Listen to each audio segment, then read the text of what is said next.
This is the principle.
Are they coming in? Okay. Mas pizza? Are the girls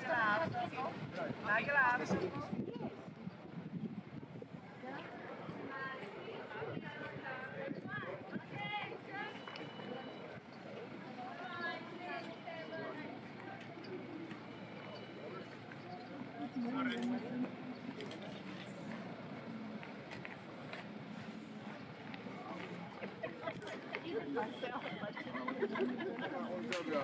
Hey, Tony. Welcome.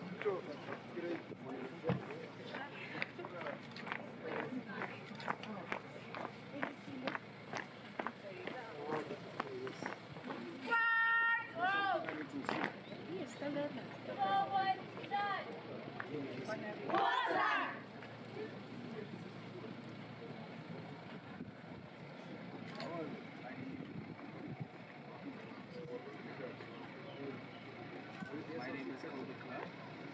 President, Deputy. President of the Association.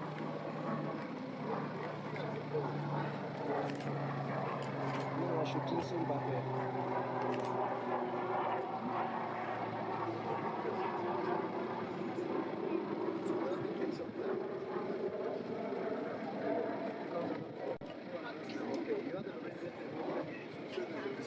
Oh no, they were just. Yeah. It's not in that. Yeah, like that. Oh, that.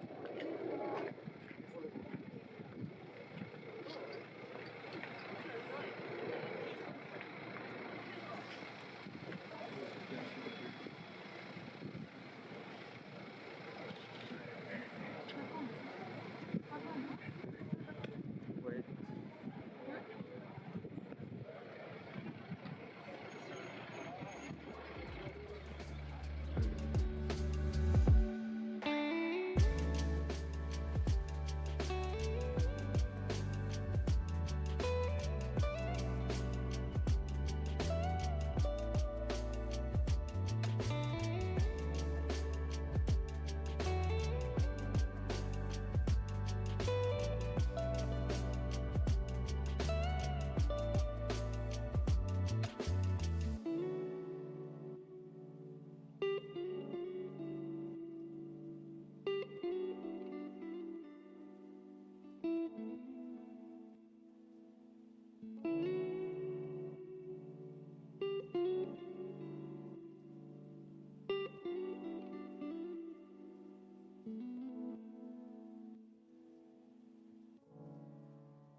Behind the red tape, please.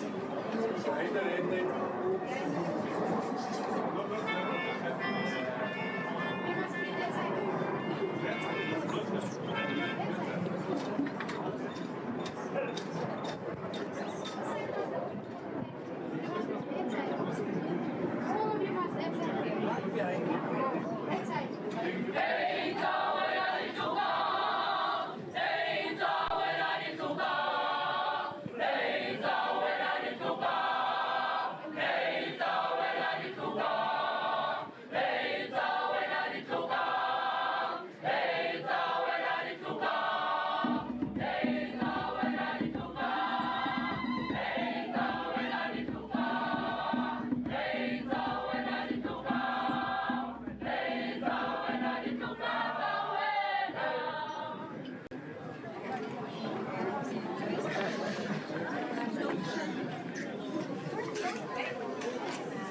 benefits about the walking.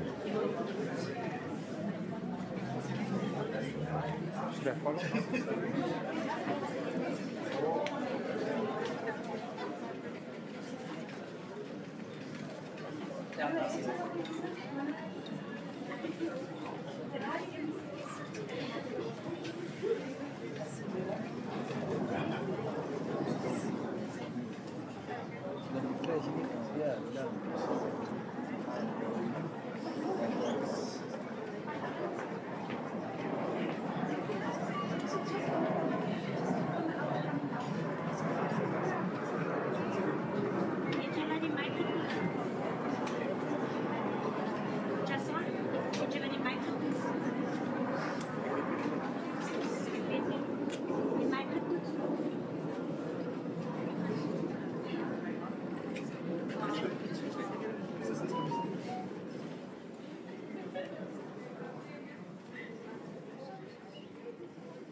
You're still good on your end?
You know, when you connect the transmitter, the camera kicks into auto. Yes, oh. It's weird. This one. Panasonic. But when we're recording stuff for the office, it hasn't done that. Maybe that's what. Oh, the converter.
You like saying that?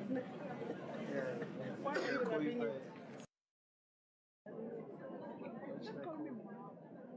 Modilo. Call me Mata. Modilo. But confused. But confused. Orator bisa ka di designation. So kemana kira ampite Mata. Oh yeah, it's fine. Oh sorry. Sorry.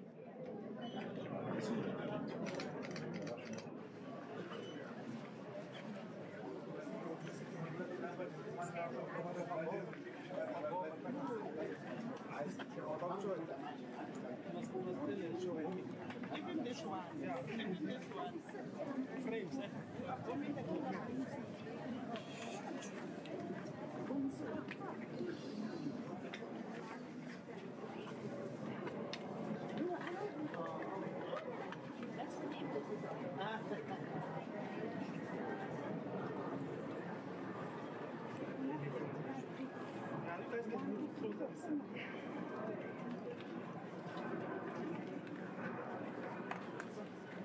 No. Can't put the sticker for the flag. Oh, okay. For the flag. Come back a bit.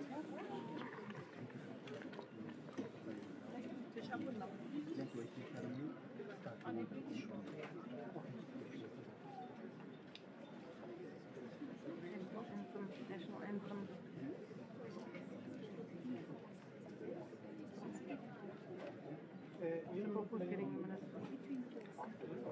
He would see the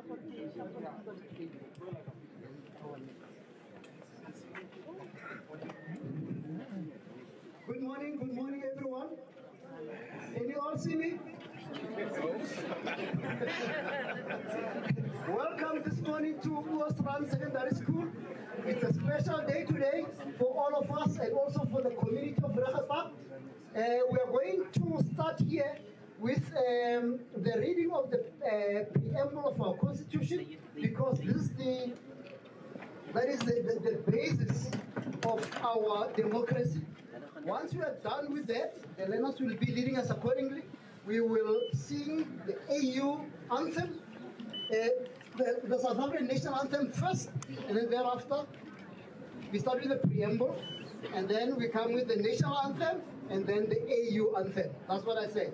The learners will read to us the preamble of our constitution, and then thereafter we'll sing the national anthem, and then the AU anthem. And please mention Anna. You don't read the national anthem with your head on the back of your neck or on top of your head. We must be in attention. Thank you very much. Who's going to lead us from the learners in the preamble? It's Peter. Peter. No, Peter, my sister.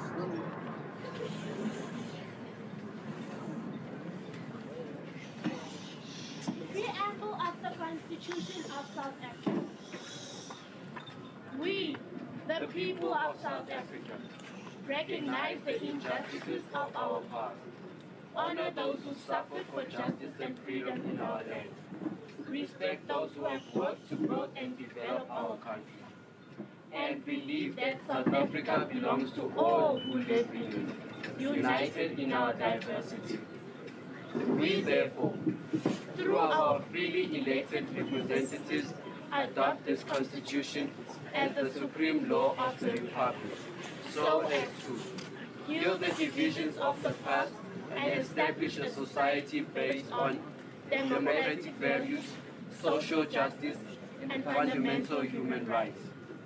Lay the foundation for a democratic and open society in which government is based on the will of the people and every citizen is equally protected by law.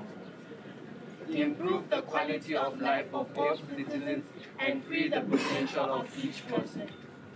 And build a united and democratic South Africa able to take its rightful place as a sovereign state in the family of nations. May God protect our people. Nkosi sikelela i-Afrika. Murena buluka sichaba sa Yesu. God save Africa. God bless South Africa.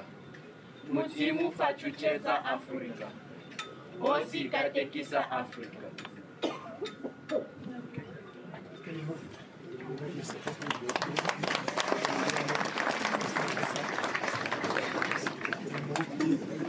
Let's move a bit this side.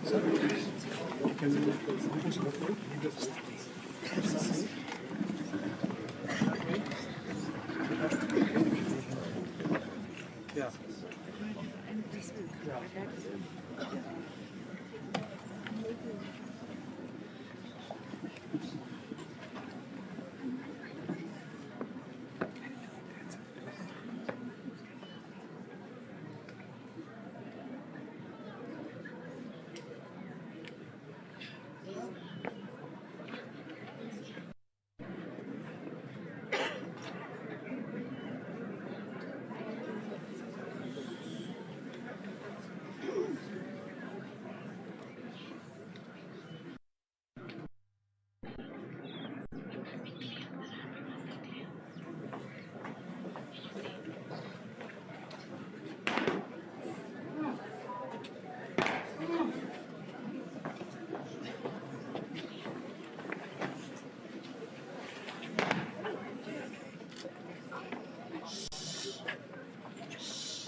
Ufedise indwali matwenye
of God.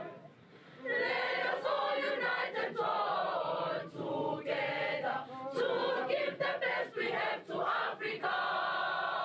The cradle of mankind and force of culture, our pride and hope and break of dawn.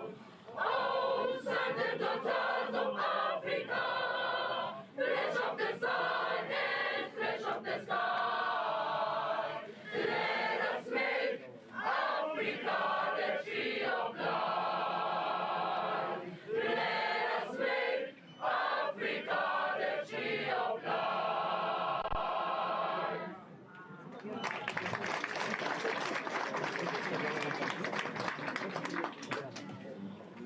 Can you clear again? Guys, can you clear again? Thank you very much for Can you clear the again? of the flag, Can you clear our again? continental flag and the national flag, with the beautiful choir leading us. Thank you very much. Now, can we turn around? Where you are seated, just turn around. Only the MEC and the dignitaries will move to the front, and then they are going to unveil the plaque for today's launch of Oosrand School of Specialization.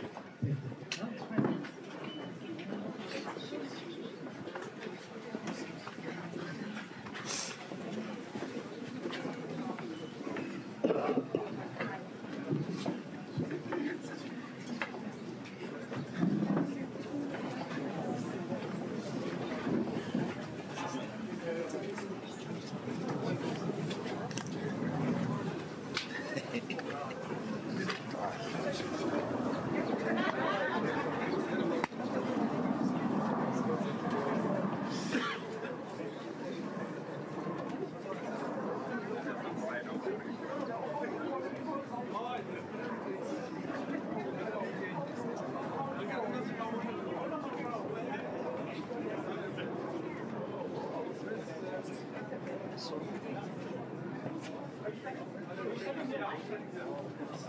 Camera guys, come.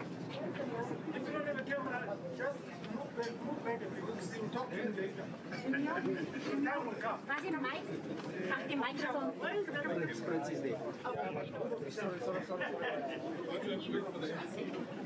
You need to sorry.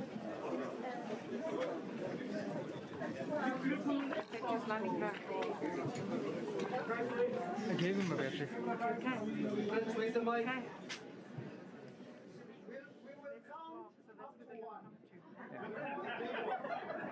We start from 10. 10, 9, 8, 7, 6, 5, 4, 3, 2, 1.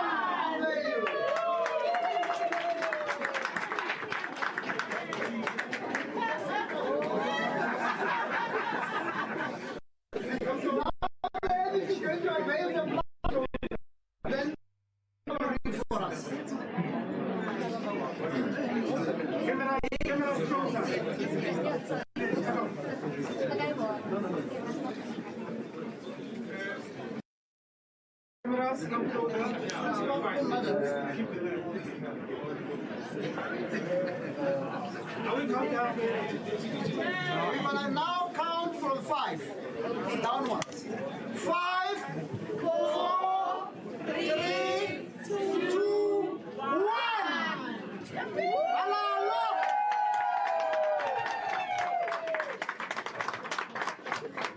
The letter will reach for us.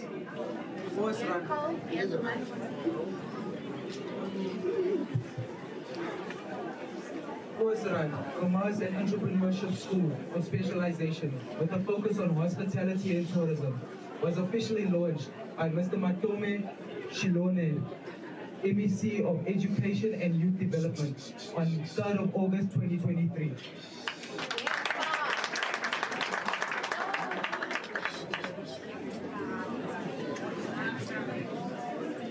Thank you very much. Can we now all walk to the marquee where we're going to have our formal program for the day?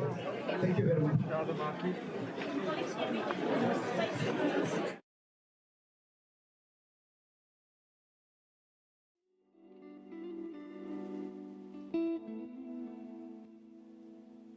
The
with the prayer.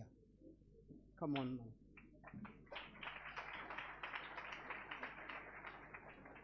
Good morning, ladies and gentlemen. Can we please bow and close our eyes? Okay. Almighty God, our Heavenly Father, thank you for the gift of learning that enables us to grow in wisdom and stature. Lord, we thank you for equipping our children to learn this year and work hard for their desire to please you. I thank you for your divine protection over our children. I stand on your word that no weapon formed against them shall prosper. Cover us as we navigate this new school. Guide us in the right direction, Father. Bless all the activities on this day as we celebrate the launching of Oosrand School, School of Specialization. In Jesus' name, amen.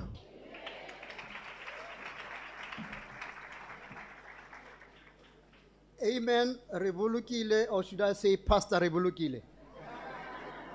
Amen. Ladies and gentlemen, my name is Rufus Mutlana. I'm standing before you today as a program director, but I'm not alone. I'm partners by another Ru. Come over, Ru.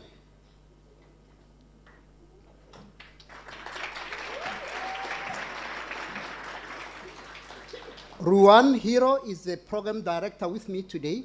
We'll be propelling this particular program together, and we've got a big challenge. One, to keep you awake on this cold weather because there are heaters. But secondly, to ensure that our program is precise and it goes according to plan, like in an craft as we saw this morning. But before I say anything, having introduced him, I'll allow him to say a few words about himself, and then thereafter introduce some couple of dignitaries, and then I'll come in and also introduce other dignitaries. Over to you, Ruan. If you forget our surnames or our names, you know it's both Ru and Ru.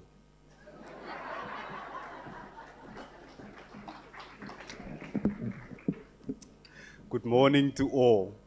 I'm Ruan Hero, an Afrikaans learner in grade 11. I'd like to welcome the MEC, the Deputy Director General, dignitaries, officials, our principal, Mr. Arendse, as well as staff and learners. I'd like to welcome you all to Oosrand Commerce and Entrepreneurship School of Specialization with a focus on hospitality and tourism. I've spoken to the majority of the students in our school, and what I've concluded is that most of us are excited to be turning into a school of specialization, mainly because this will bridge the gap between grade 12, tertiary education, and employment, whilst also leveraging collaborative partnerships to enhance learner and teacher support. So without further ado, I'd like to call on our ward councillor, Ms. Edith Klaassen, to come and welcome all of us. Thank you.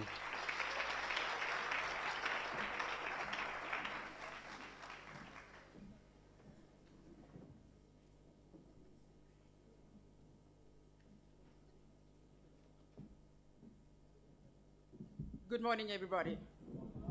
Good morning, MC again. My name is Edith Klaassen. I'm the ward councillor for Ward 34, excuse me. Ward 34. I'm so overwhelmed this morning, because this is my home. I'm the mother of this house, and this is happening in my time. So all this is very overwhelming. MMC, let me tell you, my footprints are in the soil of the school as well. So I'm a child from Oosrand. Firstly, I'd like to welcome the MEC Chiloane, the HOD, DDG Alison Brangston, Chief Director Tau, the District Director Lutuli, HGB Chairperson Ms. Robinson, our school principal, Mr. Arendse, Chief of Staff, Mr. Stato, main partner, Chantal, from Marketplace Academy, Also, I'd like to welcome all the partners that came on board. Job well done. We wouldn't have done it without you guys. So I just want to say from my side, thank you, thank you, thank you. And welcome to this occasion. This is an occasion that will go down in the books of history for Oosrand. And based on that, I cannot be more thankful. So MMC, this is a first for me. I know you've done this many a times, but for me, this is really, really a milestone. To the principal, Mr. Arendse, I salute you. Job well done. To the staff, everybody that had a hand in it, job well done. Maybe we should start again from day one, Mr. Arendse. Do you see yourself in that? I know it caused nightmares. But welcome everybody to our guests from all walks of life. Welcome. The doors is open. You may come in. Rijgepark, salute Rijgepark. You are in Rijgepark and we welcome you. Thank you so much, sir.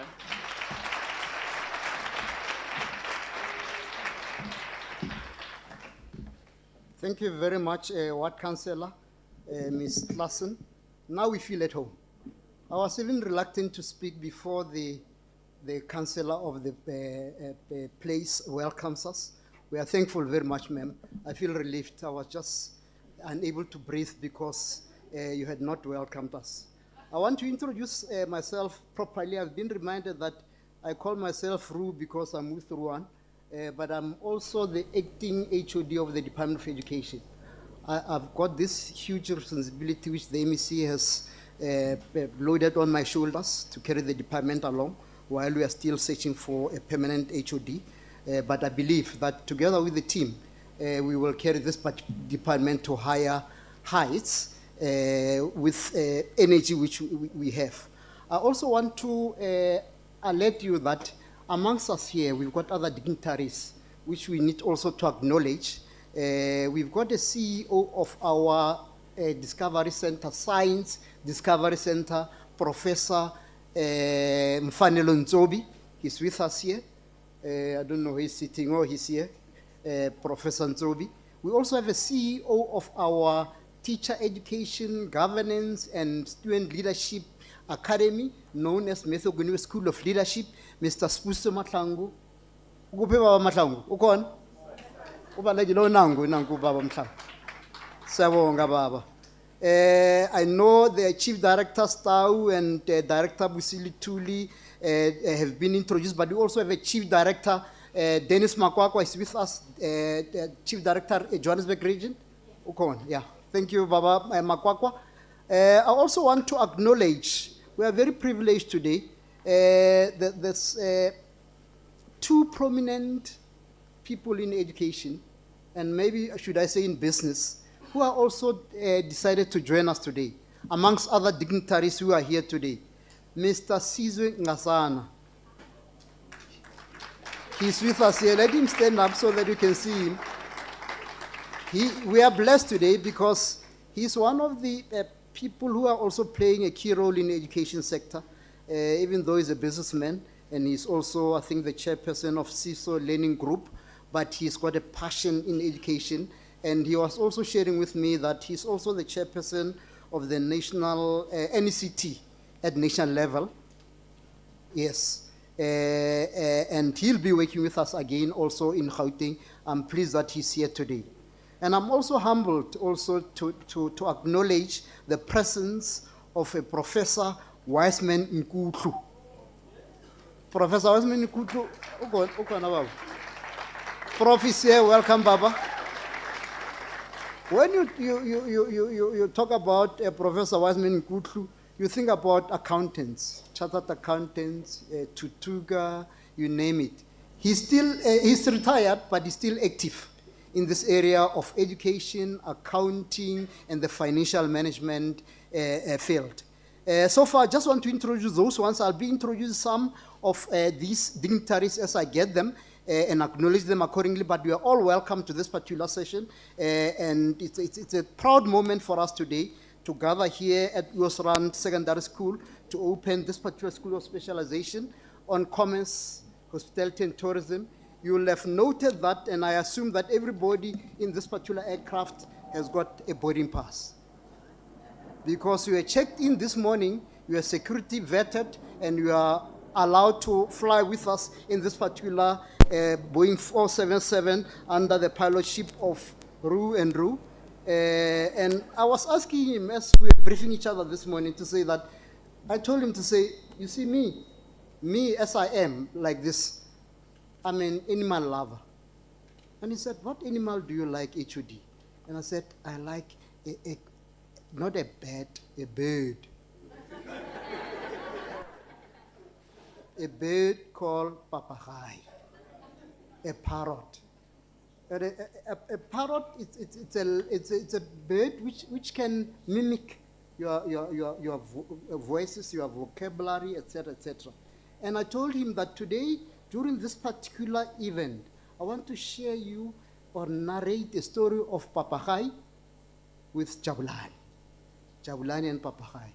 Chiloane is a grade 10 learner at Oosrand Secondary School, and papagai is a bird which is owned by a neighbor next to his parents' house. I just want to pause there, leave it there for now, wait for the next stanza of this particular narration. Thank you very much. At this moment, allow me to call upon the CEO of the Marketplace Academy, Ms. Chantal Melder, to give us a message of support, given her role in this particular Marketplace Academy, but also in the accounting field. And I know I interacted with her for some time back, but we lost contact. But today she's here to meet with me again. Over to you, Chantal. Yes.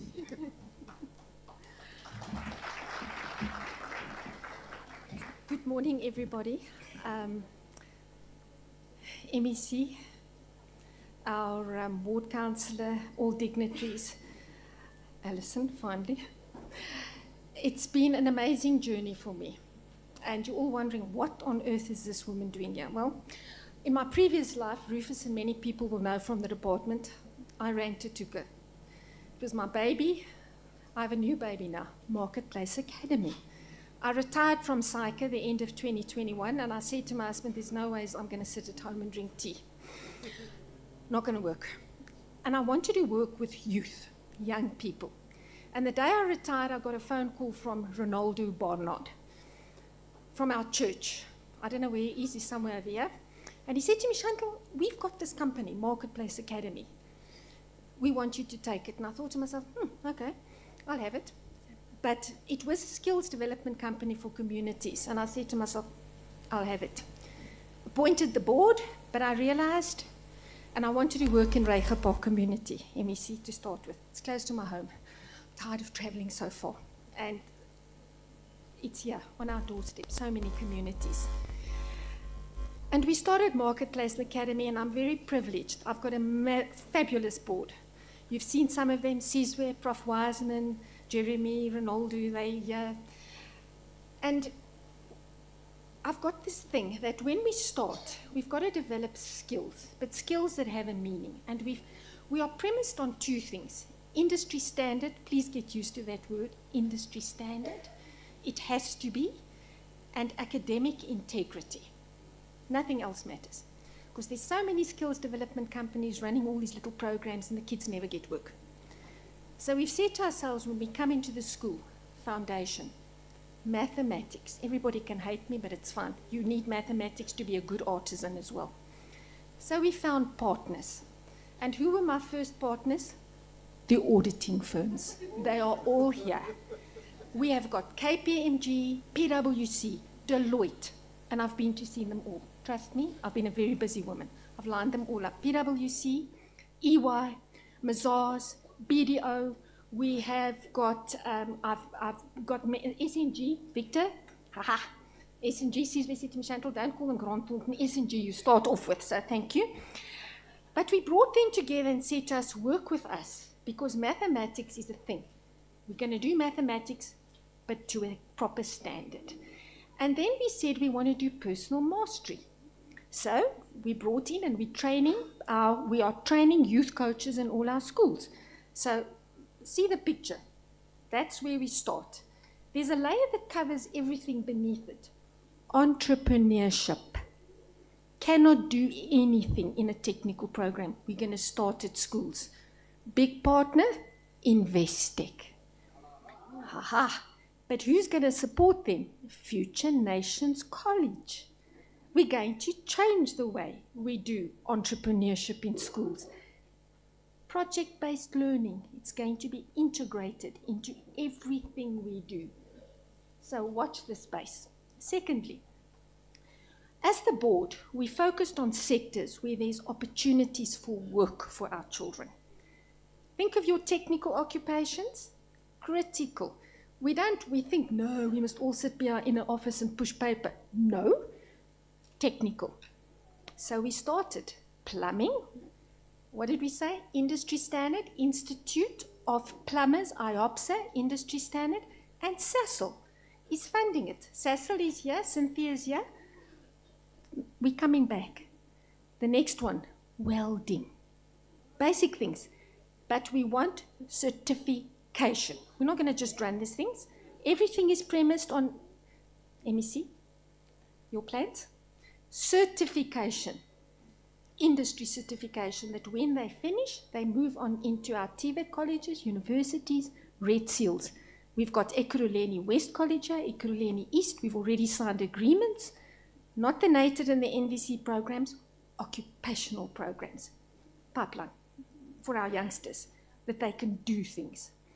Then we said, agriculture, food security is a big thing. And I've got a big thing about tunnels. Tunnels is my thing. I said to everybody at the school, so we've been in these tunnels, and you'll see them just now, MEC. They planted. Business, we're going to sell our vegetables, and our children working in the tunnels are going to get money. So who's our partners? Gold Rush. Gold Rush helped us. We've got a borehole, we've got a tunnel, and Checkers, ShopRite Checkers. Maud is here. Welcome. We've got space on the other side, another big tunnel. And remember, we're working with 7 schools for starters. We'll go to the rest, because my board is very hectic on proof of concept, which we're going to do, maths and all the others. Food security. So thank you. Thank you to our partners. It's all possible because of you. And I work for free, by the way. I earn nothing out of this. This is my life. Then we went into ICT, digital, critical. It's one of the big areas where there's something. So you've seen who are our big partners. Standard Bank. Standard Bank, you're going to see a lot. Our blood is blue. My blood is blue. I told the people here, that the senior people here, Ben, Fikile, all the people you've seen. Computers.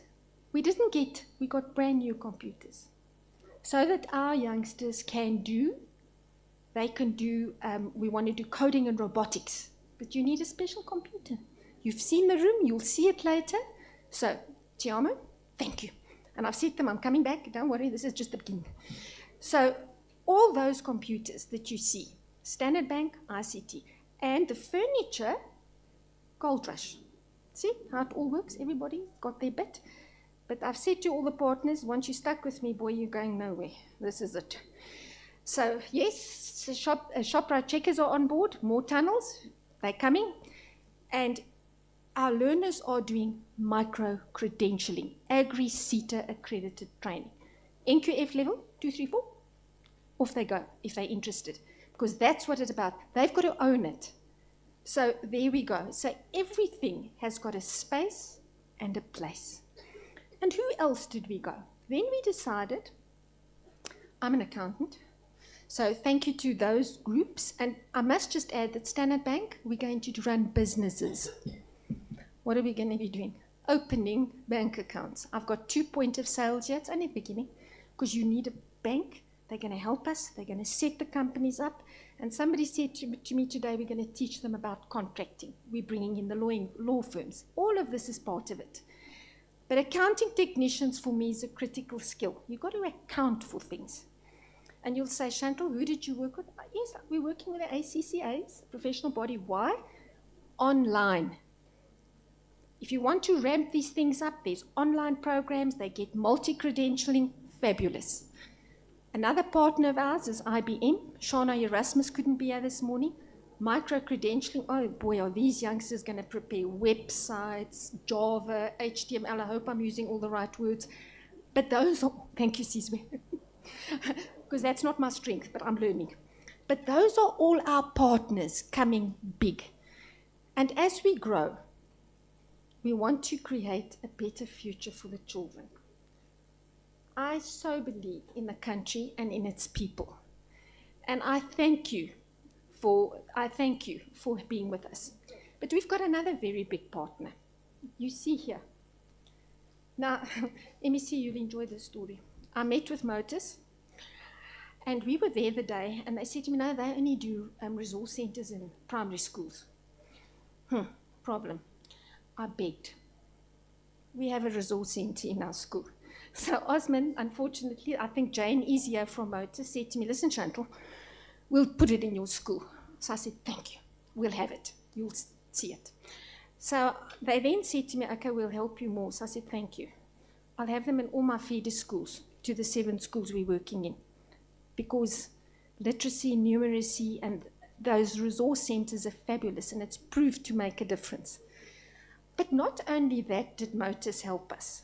The thing I'm really excited about, and Yaku's here, we're going to do motor mechanics. And they're changing their program, MEC, NQF level 2, 3, and 4 that we started schools, grade 10, 11, and 12. And they're going to build us centers. Hollard is looking at saying we're going to do the same for, they do panel beating and spray painting and open little businesses in the communities. That's how we bring industry standard together. We also have another partner, must mention it, Oryx and SA Loop, training of gas installers. Now what that means is we're going to open up a business and sell gas into the communities. Peter knows on his school we've already got a space. Just the beginning, because this is entrepreneurship. We're going to teach them while they're young. So I hope all of our partners are as excited as I am. And thank you for supporting us. And thank you for helping us. I must also just thank, I've mentioned for our coding and robotics, Future Nations. Sizwe, thank you. And the college is helping us too, as I've mentioned, entrepreneurship. So thank you to everybody. If I've missed somebody, tourism and travel, you see how many there is that we've spoken to. Southern Sun. And then we've got Johannesburg Culinary Arts. We went and visited them. So if any of you need a meal, please go into the middle of Joburg and go and enjoy a meal. Don't know. They are our partners. But another one I want to mention to you is the University of Johannesburg. So, DDG, I'm coming. They want to work with all the hospitality and tourism schools, and they're going to train the teachers. It's all about industry standard, no changing the curriculum, but then the youngsters can move directly into certification diplomas at the University of Johannesburg, funded. So that for me is great. Have I forgotten anybody? Thank you. So I want to thank all of you, and I look forward to this journey, and I hope you're as excited as we are at Marketplace Academy. And thank you, Peter. It's been amazing working with you and your staff. It's been, this is my retirement, so thank you.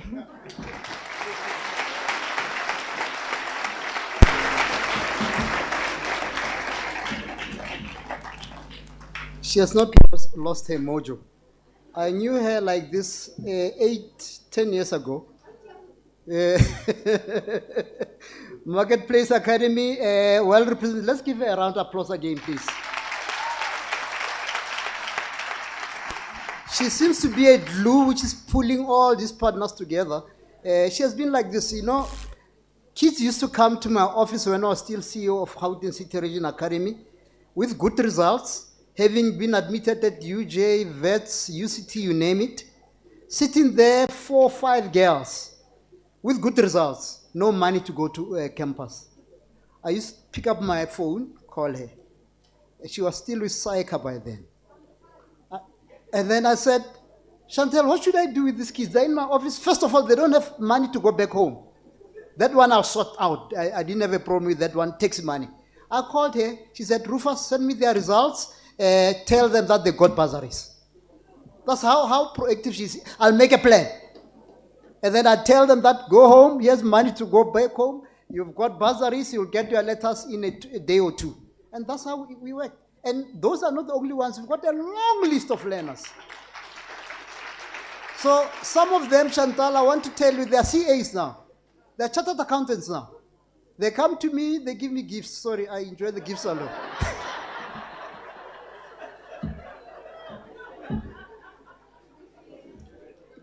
On that particular lighter note, colleagues, Chantal has given us a message of support.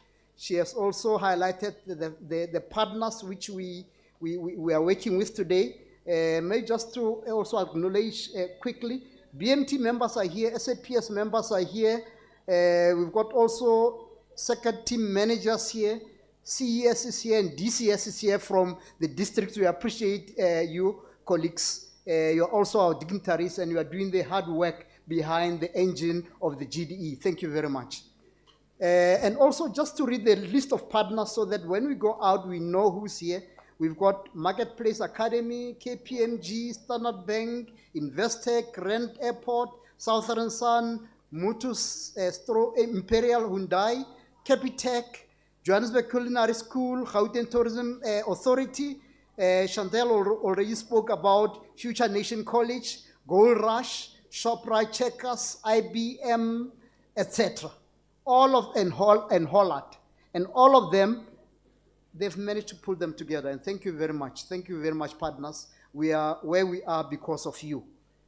I want to step off this one and call on my co-pilot to come and introduce the next item on our program.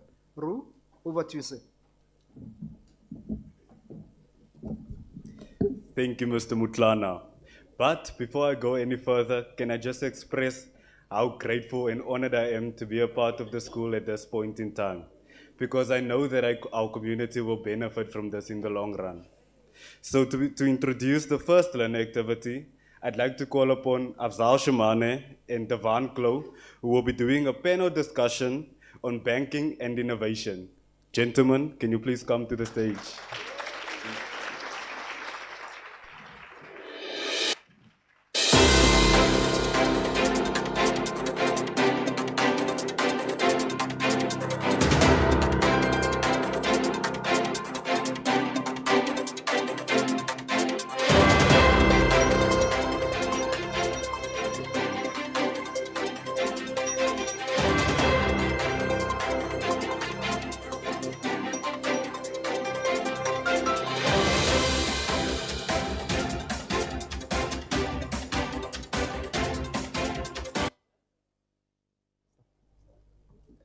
Good day to all, and a special welcome to the MEC of Gauteng.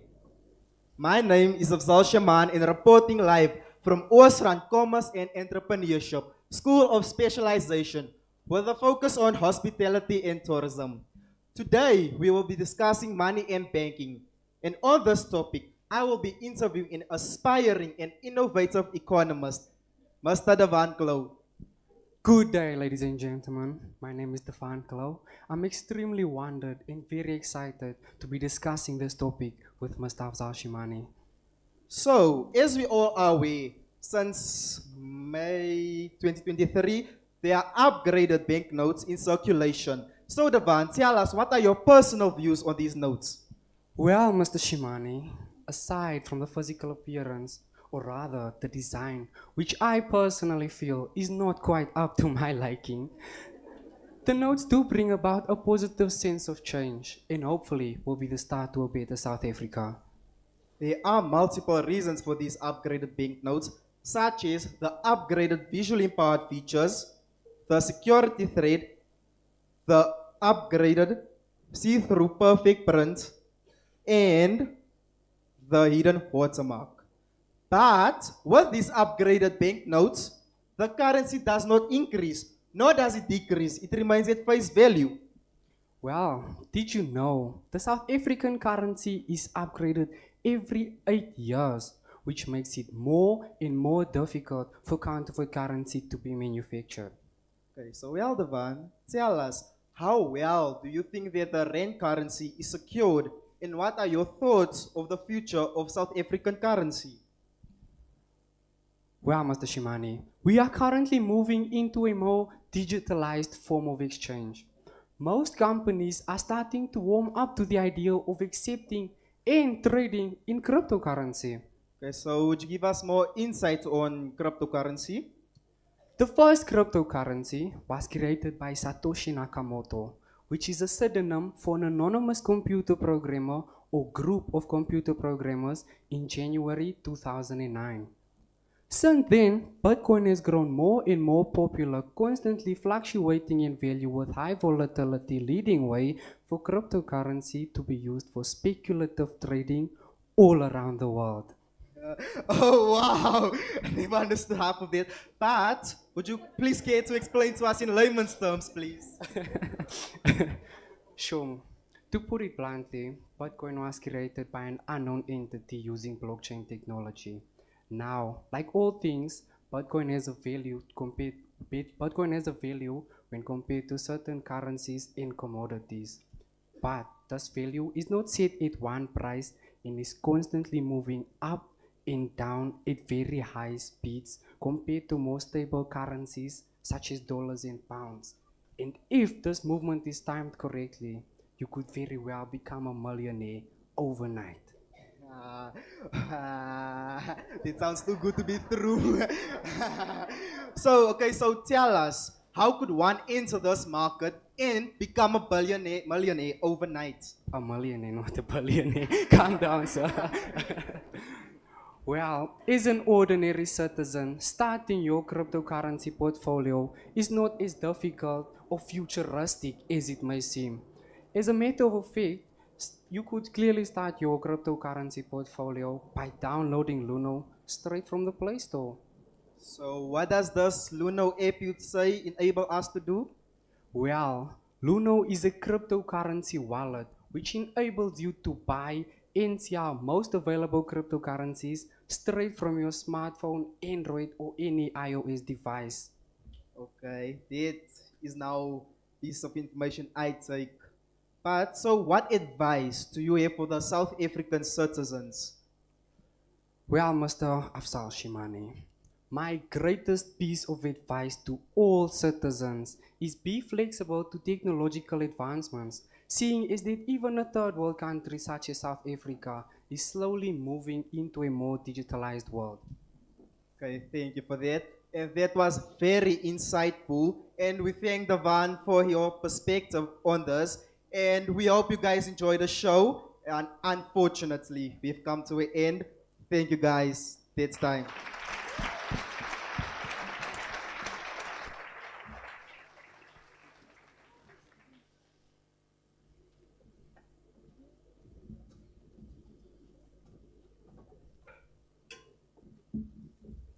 Thank you so much, Afzal and Devan. Dare I say that you guys were excellent.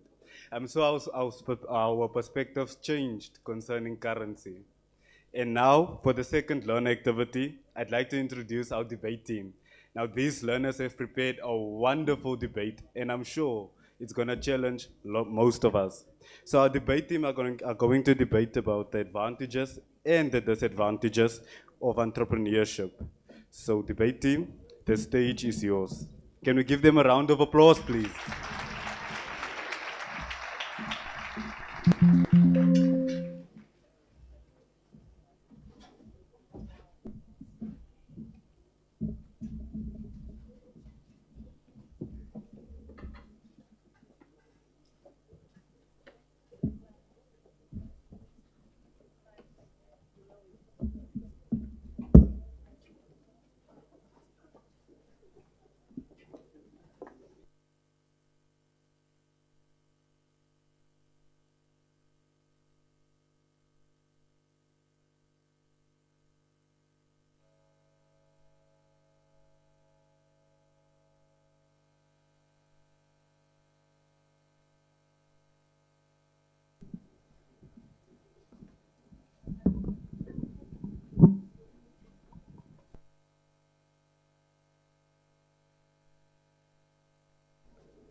Can I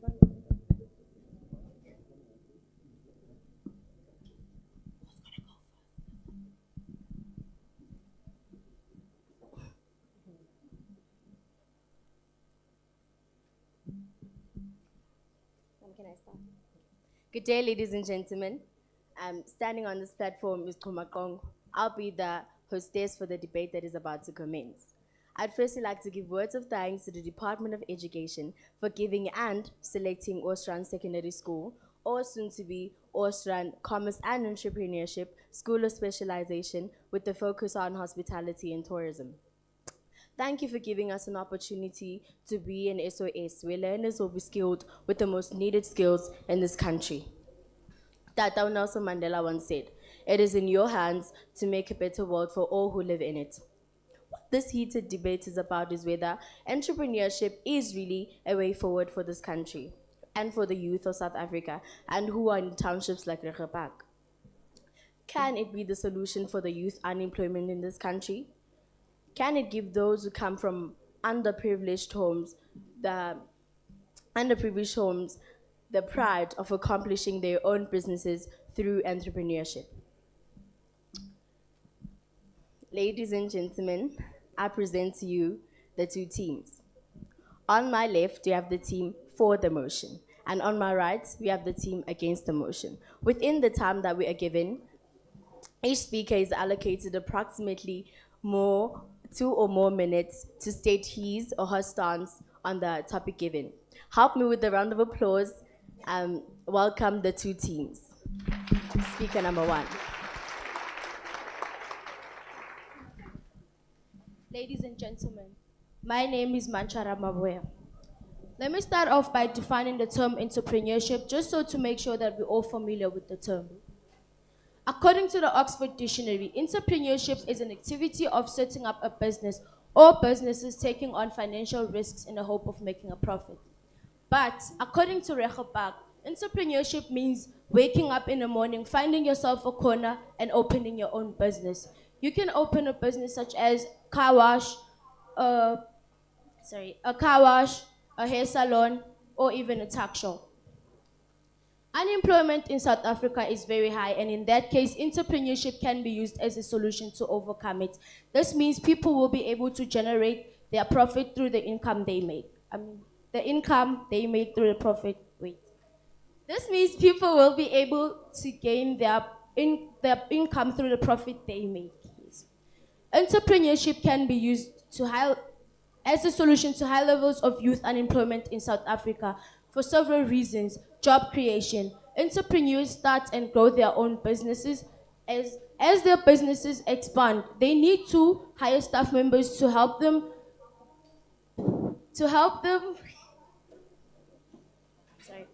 As their businesses expand, they need to hire staff members to help them run their operations.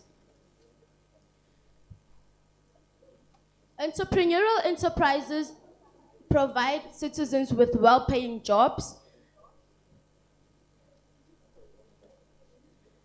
Entrepreneurial enterprises provide citizens with well-paying jobs, and they provide their employees with the means to further grow one's earning potential through training and on-the-job experience.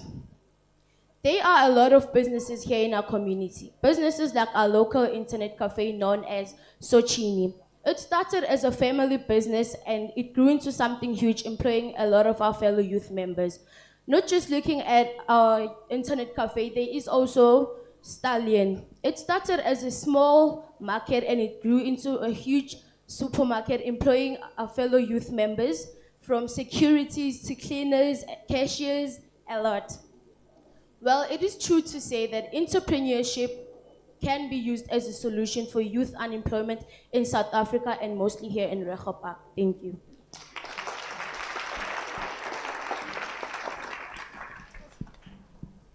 Wrong, I can say. Ladies and gentlemen, my name is Fanim Charlie. And as I disagree with my opponent right here in front of us, well, you're extremely mistaken, because my points disintegrates with your sayings, as entrepreneurship and education contains disadvantages. And these are the disadvantages. 1, uncertain income. 2, no fixed working hours. 3, risk of failure. And last but certainly not least, lack of investors. So, actually what I'm trying to say is I'm now being sarcastic towards your points that you seem to think are good towards entrepreneurship in education. And as for schools that are specialized, which are few in Gauteng. And I therefore conclude that a lot of businesses started by young people fail due to lack of skills, and the confronted youth unemployment doesn't depend on the specializing of schools for it to be solved. As I previously said, that there's a little amount of specialized schools in our region. So, my fellow opponent, my question to you is, what's the use of evolving new things which are good for the youth with old habits? Thank you.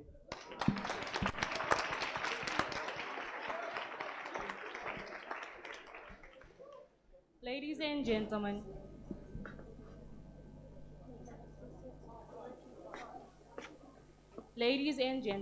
my name is Kelly Swartz.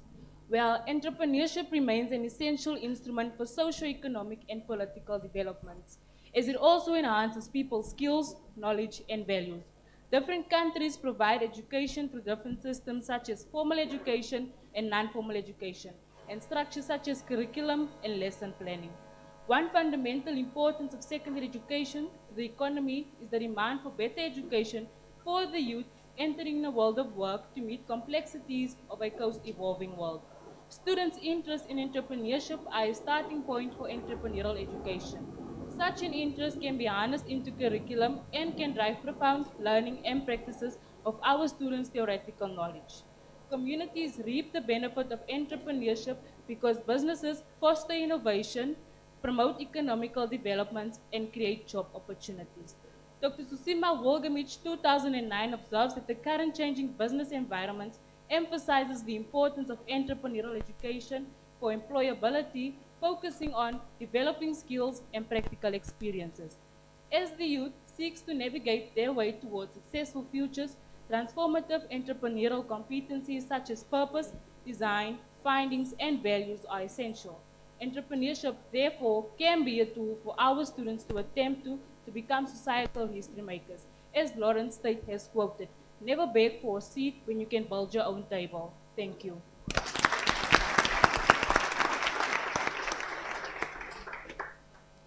One, two. I am Valentin Tembu, hereby express my thanks for your interest in this subject.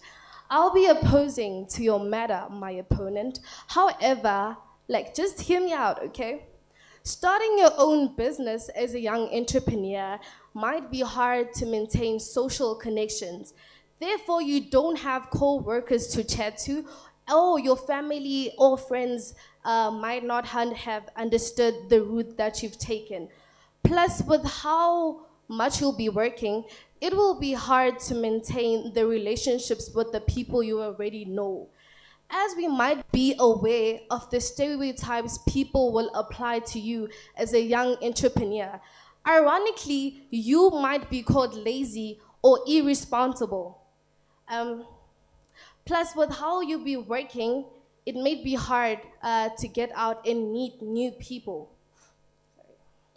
And on that note, while networking, you might come across bigger people or bigger professionals who will doubt the sustainability and credibility of your business.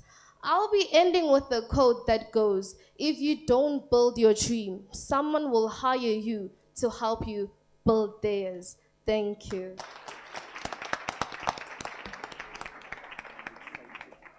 Ladies and gentlemen, my name is Tesnick Williams, and well, my fellow opponents, I must say I disagree.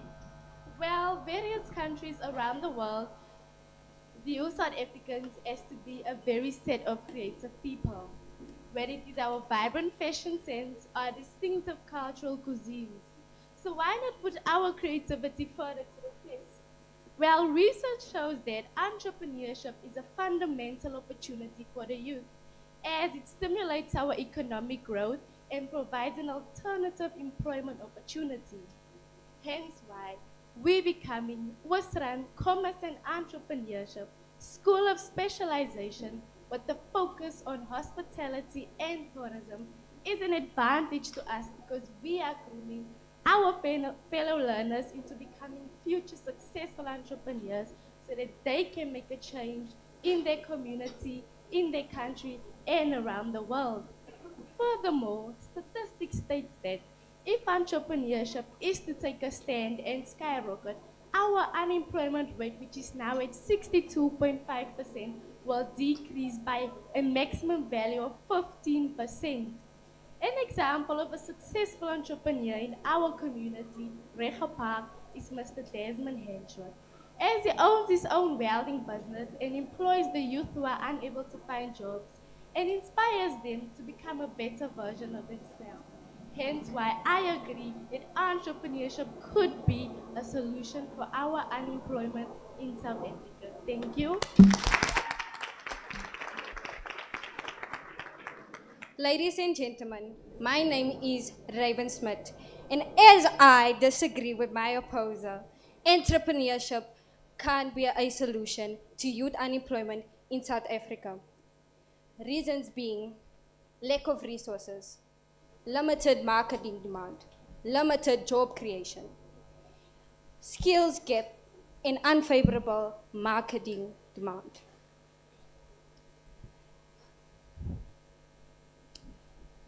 The education system often fails to equip young people with practical entrepreneurial skills, leading to, Okay, let me start from over, sorry. As the education system often fails to equip practical entrepreneurial skills to our young people, it makes it difficult to create sustainable ventures.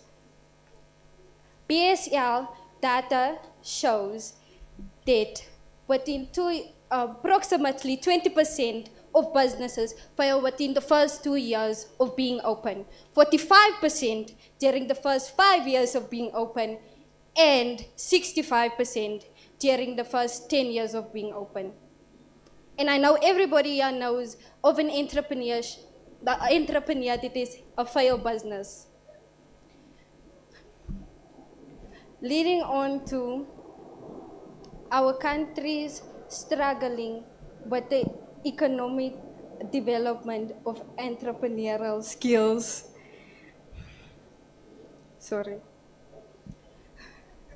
So,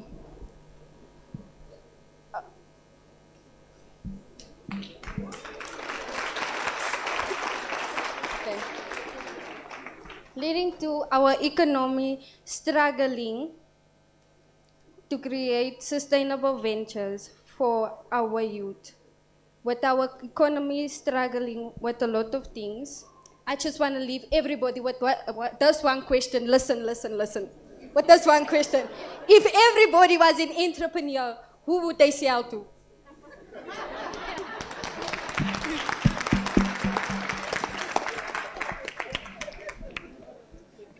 My name is Onwabam Faze, and I disagree to all your things because I think entrepreneurs create new businesses, and those same new businesses help our youth who are unemployed. The South African government has agencies that will help our youth with loans, skills, and also provide them with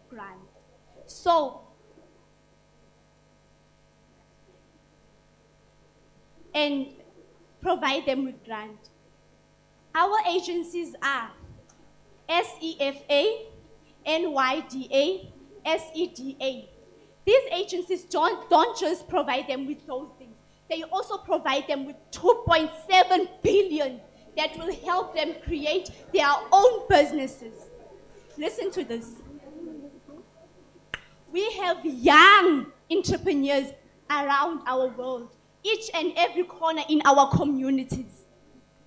The same young people, let me make an example, our tuck shops. Our tuck shops around the whole world, if there were no people building those tuck shops, where will we buy our own goods that we use now? Because your guys, say entrepreneur is not a good thing to our community. It is a good thing because I believe everyone is capable of building their own future by starting their own business. Thank you.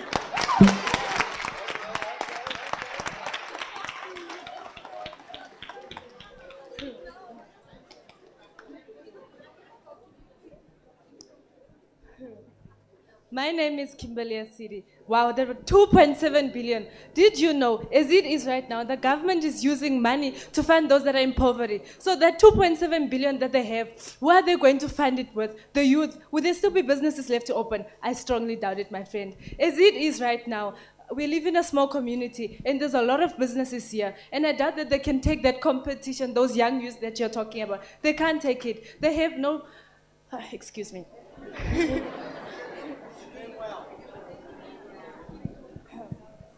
How can a youth turn a dream into reality when they're not taught that? They're taught to be employers. So,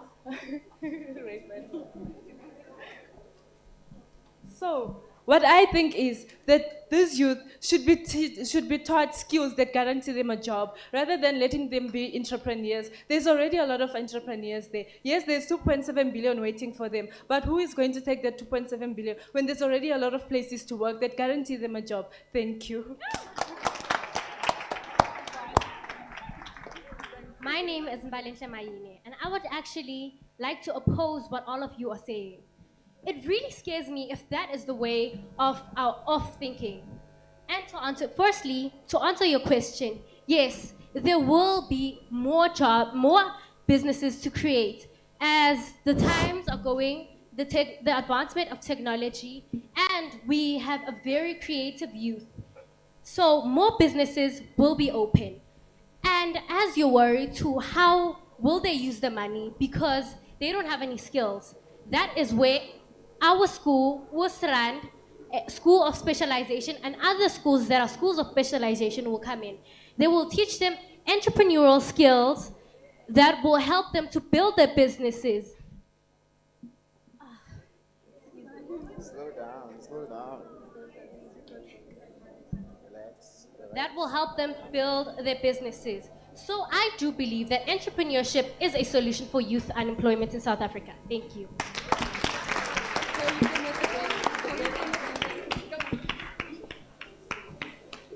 My name is Lincoln Maruta, and I'm afraid to be the bearer of bad news. Youth unemployment is a ticking time bomb in our beloved country.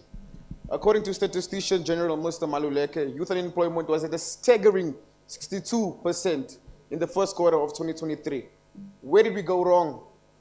Research also shows that South Africa's small and medium enterprises lack the necessary infrastructure for startup. For example, access to credit and financial startup. This has become a huge problem for small businesses. Despite the government's initial support through the National Youth Development Agency and Junior Achievement South Africa, youth unemployment is still on the rise. Research also shows that many South African businesses do not have the proper education and skills development in order to support their businesses.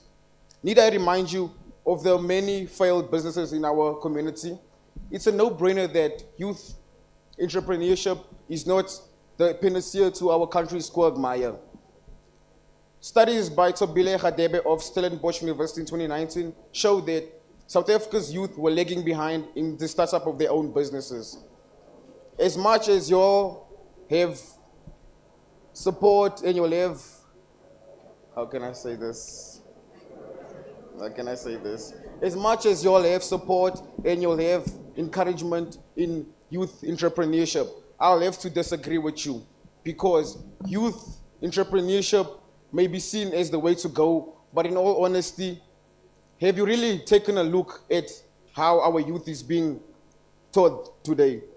In our schools, we are taught that you are looking forward to a job when you're older, but you're not being taught how to look for your own job when you're older. I hope you'll understand me. If you don't understand me, I mean that we are taught to go out into the world as employees and not taught to be employers. I would like to keep on debating with you, but I'll have to leave you with a quote that says, awaken your senses, so you may the better judge. So says William Shakespeare in his Julius Caesar. I thank you. I would actually like to oppose what my opponents just said. According to the UN Department of Economic and Social Affairs World Youth Report, young people have the potential to save the world, and all we have to do is just let them. To say this is not to romanticize the youth, it is to recognize that they represent the human race at a height of its energy and strength. How can an entrepreneur make a difference in society? Thanks to that is the question that we all have. Thanks to the negative side, our opposers, we all have, that's our question that we have in mind. Solving social problems. Solving social problems is often the responsibility of entrepreneurs. They use their creativity and innovation to solve social problems such as hunger, homelessness, and poverty. According to research, young people show a high interest in entrepreneurship. Overall, 45% of young people report that they prefer to work as an entrepreneur than to go work as an employee. And 41% think that it will be feasible. For university students, the share is similar, with more than 40% planning to start a business within 5 years of graduation. And it is important that we share successful stories of the youth.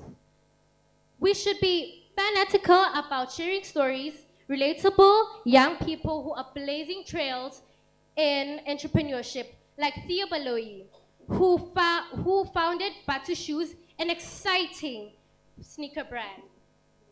Entrepreneurs 2021 policies have inclusive entrepreneurship and self-employment estimates that there could be 4 million youth entrepreneurs across OECD countries if young people are active and are becoming entrepreneurs. I will leave you with a quote from Nelson Mandela that says, "There can be no keener revelation of society's children. The most telling sign of a nation's progress towards meeting the sustainable development goals will be how well it meets the needs of its children. There's no better way but through providing quality and education, equalizer, and in many children's life." Thank you. To conclude, I think it's up to each individual, it is up to the community, and it is up to the nation to give the verdict for this debate. Thank you.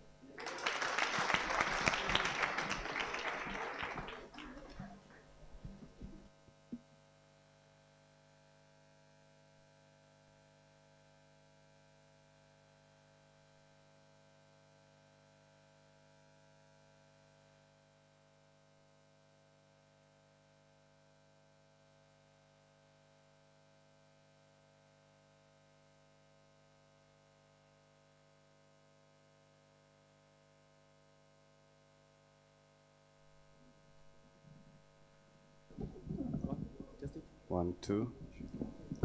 Baie dankie aan die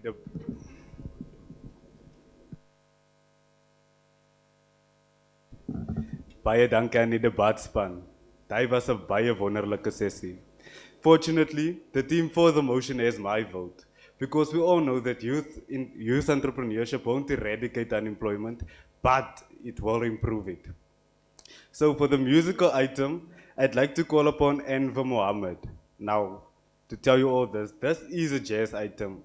Now, I'm very fond of jazz, so I don't know about all of you, so I know that I will enjoy this performance. Thank you. Enver Mohammed. Thank you.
Thank you very much.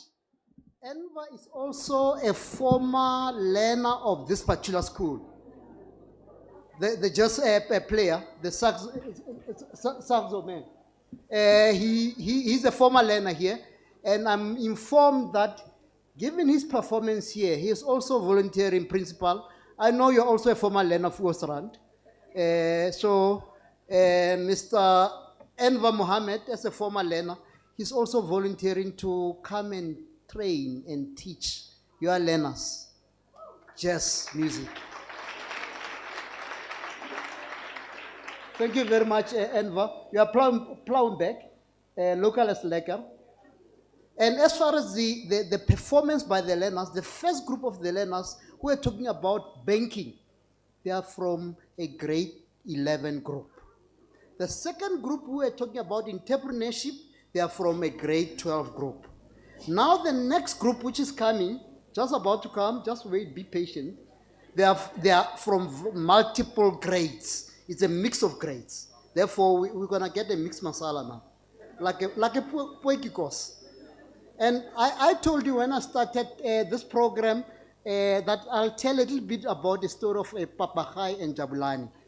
And I was called by my co-pilot here saying, why do you choose Jabulani? Jabulani is a boy. Why don't you choose a girl? And I said, I'm choosing a boy because if you look at matric results, if you look at learners who are breaking the law in schools and all over our townships, it's boys. Boys are performing lower than girls in all grades in our schools. Therefore, we need also to take care of a boy learner.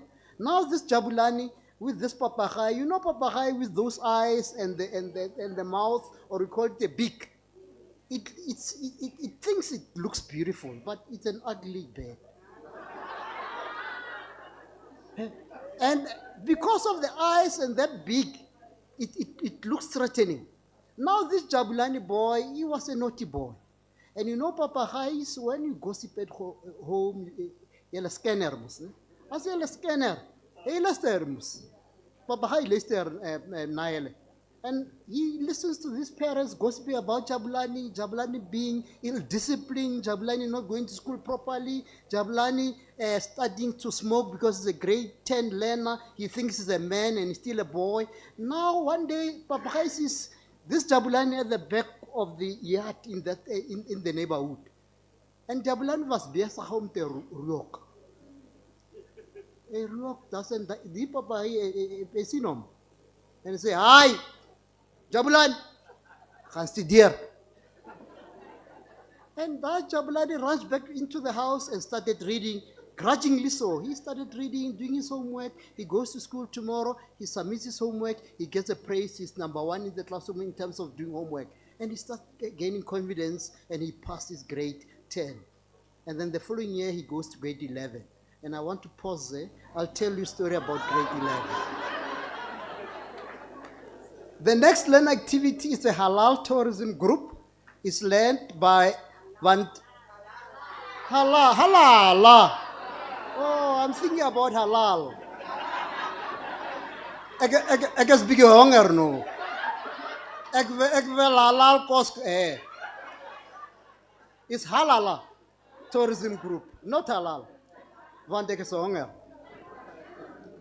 Vantalian Daniels, Karabo Mutman, Michael Campbell, Andrea Peterson, James Muletsani, De John Abdul, David Ntsini, Delnick Burns, Lyons Plakis, and Kim Leroux.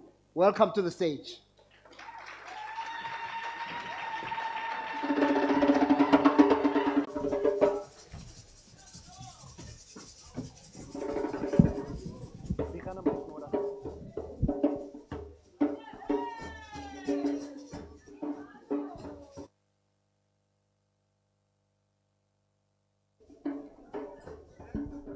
Mama Hosa, Hosa, Mama. Mama Hosa, Hosa, Mama.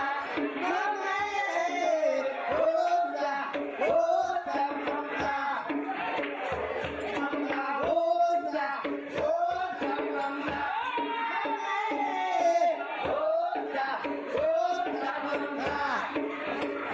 Mama Hosa, Hosa, Mama.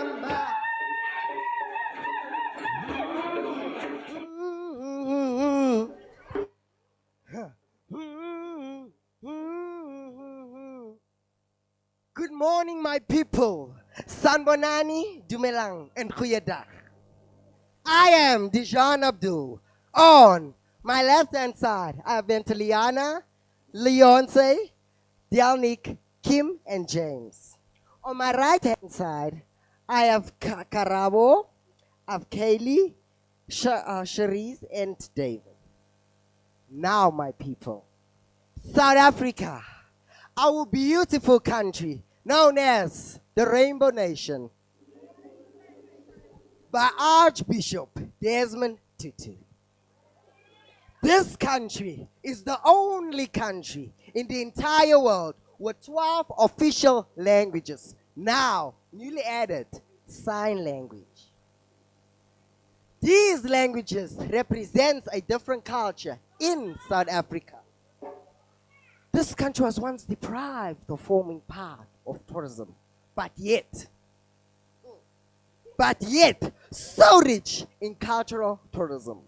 So come with me on this journey as we explore what South Africa has to offer. Halala, South Africa. Halala, Mama. Mama, yeah.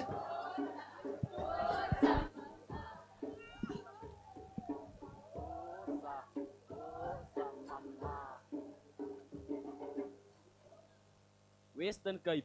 Let's look at some of Western Cape's major attractions. The Table Mountain.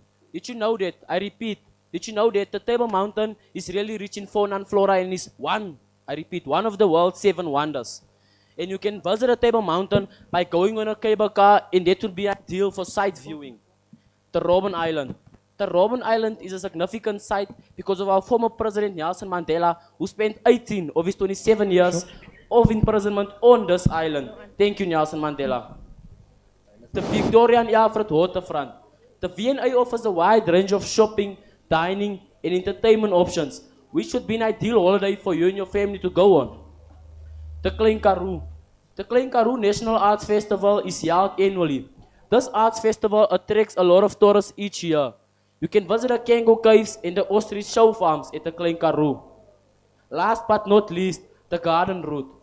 The Garden Route is world famous for its magical beauty and stretches over 300 kilometers long. Alala Africa! Alala!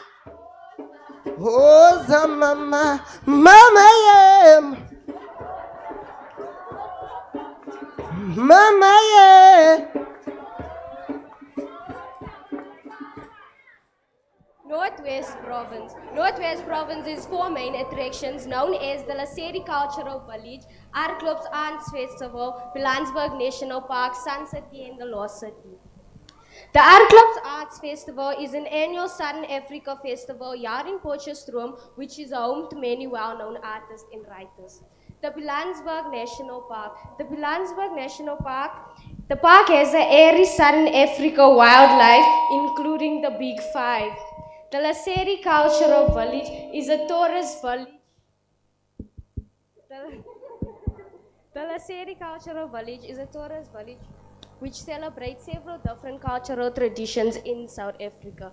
Halala, South Africa. Halala, mama, hosa, hosa, mama, mama, yeah, mama, hosa, hosa, mama, mama, yeah, mama, hosa, hosa, mama. The Northern Cape Province. The Northern Cape is the most large and least populated province. Its capital is Kimberley, and in this province they speak Afrikaans, Setswana, and isiXhosa. This province has 4 main attractions. The first main attraction is the Southern African largest telescope. It is the largest telescope in the Sutherland. This telescope is able to record distant stars and galaxies a billion times too small than naked eye can see. Tourists can also go in a tour on this telescope and attend the stargazing evenings. The second main attraction is the Namaqualand Floral Beauty. This area has over 3,500 plant species, including the Namaqualand daisy. Flowers at their best on warm, wildest days in August and September around 10 a.m. to 4 p.m. And then we also have the Roaring Sen of Witsland. And then we also have the Kimberley Owl. The Kimberley Owl is the largest man-made owl in the whole entire world. And it also offers a platform from which can see the big hole. Halala!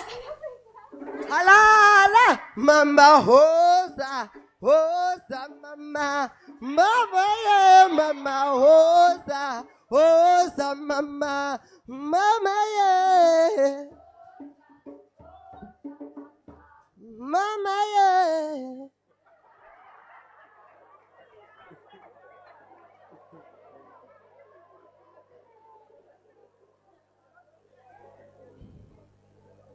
Mpumalanga. Mpumalanga is a Zulu name for the land of the rising sun.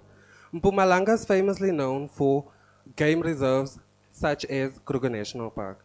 In Mpumalanga, they speak isiSwati, isiXhosa, isiSwati, isiZulu, English, and Afrikaans. Mpumalanga has 4 main attractions. First, we look at the Blood River Canyon. The Blood River Canyon has the tallest canyons on Earth, but smaller to Asia. Then we have God's Window. God's Window is a beautiful scenic place where you can observe nature. And standing on God's window, you could see Mozambique and Swaziland come together. Then we have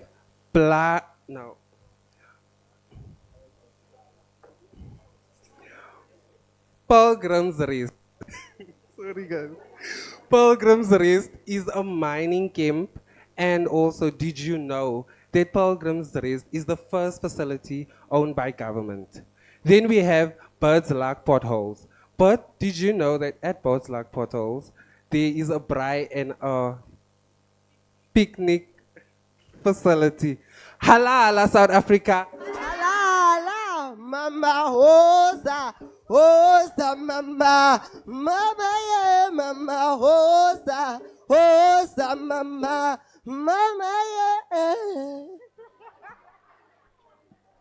Limpopo. Let's go straight to the attractions of Limpopo. In Limpopo, you get the Polokwane Game Reserve and the Kruger National Park. In the Kruger National Park, you get the lions, the elephants, the buffaloes, the cheetahs, and the leopards. Can't tell by Putsauri we live amongst these animals. By Kreile wrong, Dinale Hayala Bona.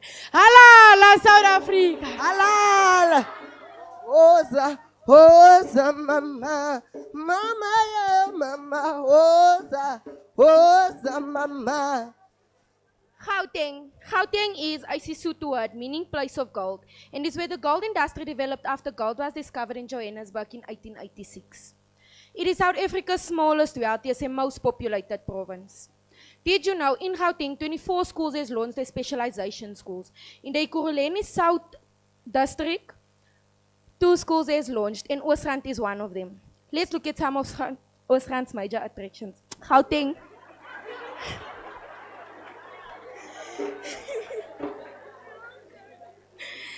We have Gold Reef, Hector Peterson Museum and Apartheid Museum. Gold Reef is not for a week, not at all. It has fast and high rides, including a roller coaster. Hector Peterson Museum. As we all know, Hector died on the 16th June fighting for our youth's freedom, but we really are grateful. The Apartheid Museum. It opened in 2001, so South Africa's history from 1948 to 1994, when South Africa became a democracy. Halala, South Africa! Halala! Mama, Oza, Oza, mama, mama, yeah, mama, Oza, Oza, mama, mama, yeah. Eastern Cape. Eastern Cape is one of the 9 provinces of South Africa. Its capital is Bishow and its 2 large cities are East London and Gqeberha. One of the tourist attractions are the Edu Elephant National Park. It's home to black rhinos, antelopes and 450 elephants. Next we have the Gqeberha beach. It's a very beautiful beach where we can bathe in the sun with our family. Then we have the Ititikama National Park, a beautiful river where we can hike and zip line over the waters. Halala, South Africa. Halala, mama, Oza, mama, mama, yeah, mama, Oza, Oza, mama. Free State. Free State is the 3rd largest of South Africa's 9 provinces. Free State is a very cold province. Basotho Cultural Village is also found in Free State. It was established in 1990. A very unique South African experience for you to learn more about traditional Sotho arts and their way of living life in a very beautiful village. Vredefort Dome also found in Free State. Sterkfontein Dam found in Free State. The 3rd largest dams in South Africa in terms of water capacity. Another dam found in Free State is the Harib Dam. It is the largest dam in SA that forms part of the Orange Development. Halala, South Africa. Halala, Hosa, Hosa, mama, mama, yeah, mama, Hosa, Hosa, mama. KwaZulu-Natal. KwaZulu-Natal is the most beautiful province I've ever seen. KwaZulu-Natal has interesting places such as Ushaga Marine World, Smangaliso Wetland Park, Durban Beaches, and South Africa's Southern Run. The most popular culture in KwaZulu-Natal is the Zulus. Mabachai, babachai.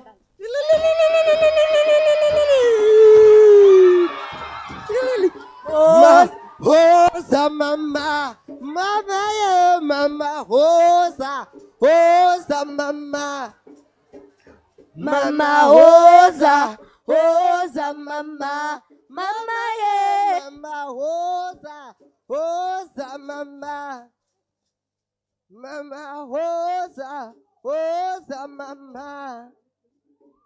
Nkosi kakhulu bantu bam. Donkey. Halala, Mama Africa. Halala. Halala, Africa. Halala, Africa. Halala, Africa. Africa. Africa. Halala, Africa. Halala, Africa.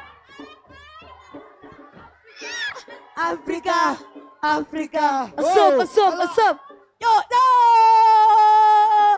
Yo! Zegete! Yo! Thank you. Halala Africa, we love you. Daar het is aan. Ja. Die en ik het is aan.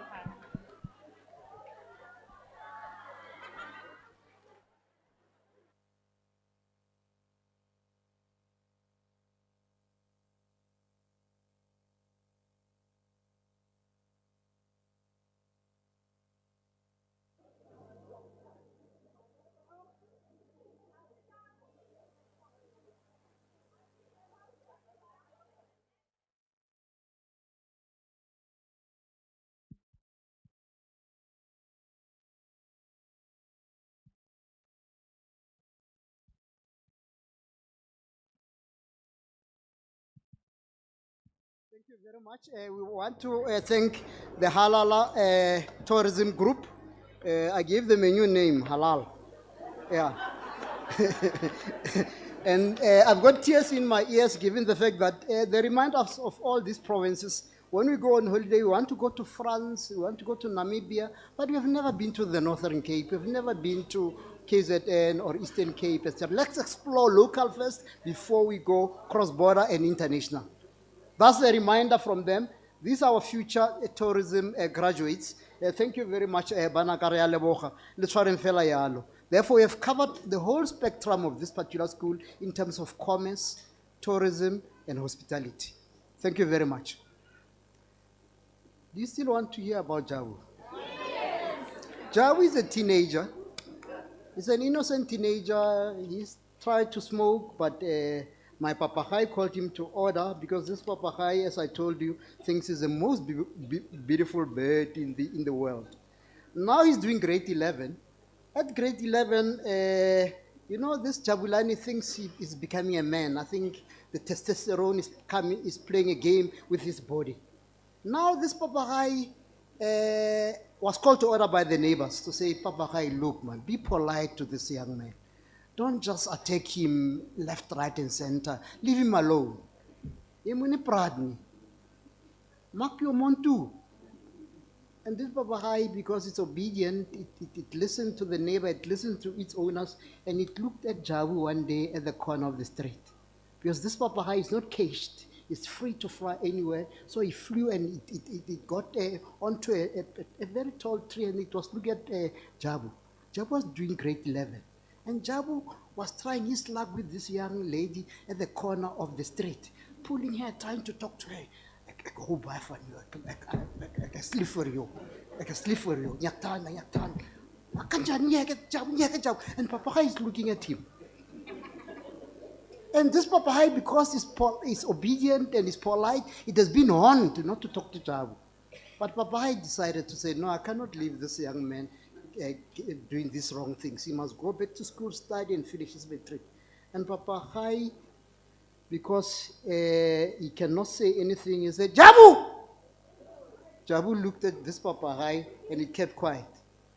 And papahai just said, Ekenmus.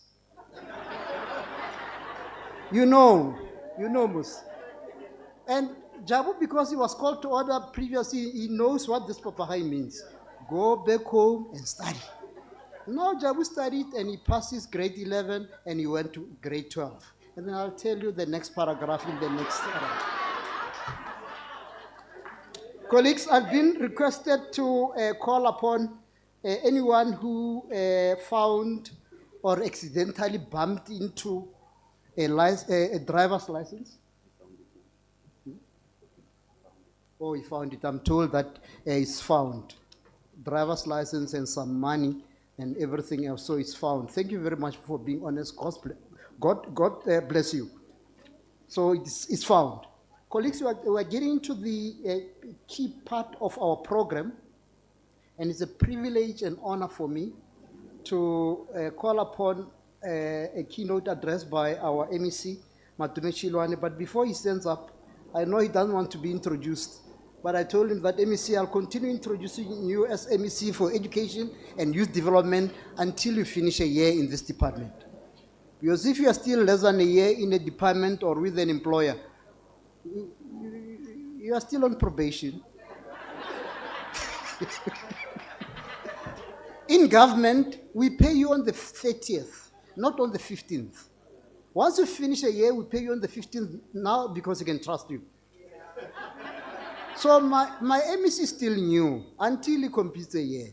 He's still new MEC. And this MEC is a MEC who's a proponent of youth. These young people who have been performing here are part of his passion. And he's young himself. Don't think he's my age. He's a young MEC, very young. I don't want to mention his name, he'll mention it, but he's young. But I knew him when he was still in his 30s as the president of the ANC Youth League in the province of Gauteng. And apart from that, he served as our portfolio committee chairperson for education. And later on, he became our MEC for education. But this MEC, I'm thinking about that Papahai if it were to look at the MEC. And in this particular case, we did not want this Papahai. We said, speak your mind, Papahai. And that Papahai will flap its feathers and look at the MEC. And because the MEC has got a master's degree in business management, he's a postgraduate, it will look at the MEC and say, hello, graduate. Ladies and gentlemen, allow me to call over our MEC to the podium, MEC Matome Chiloane, to come and give us a keynote address. Over to you, MEC.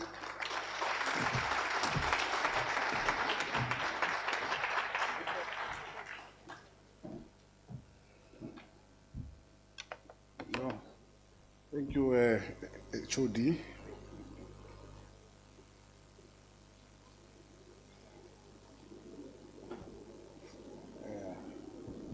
Dumelang.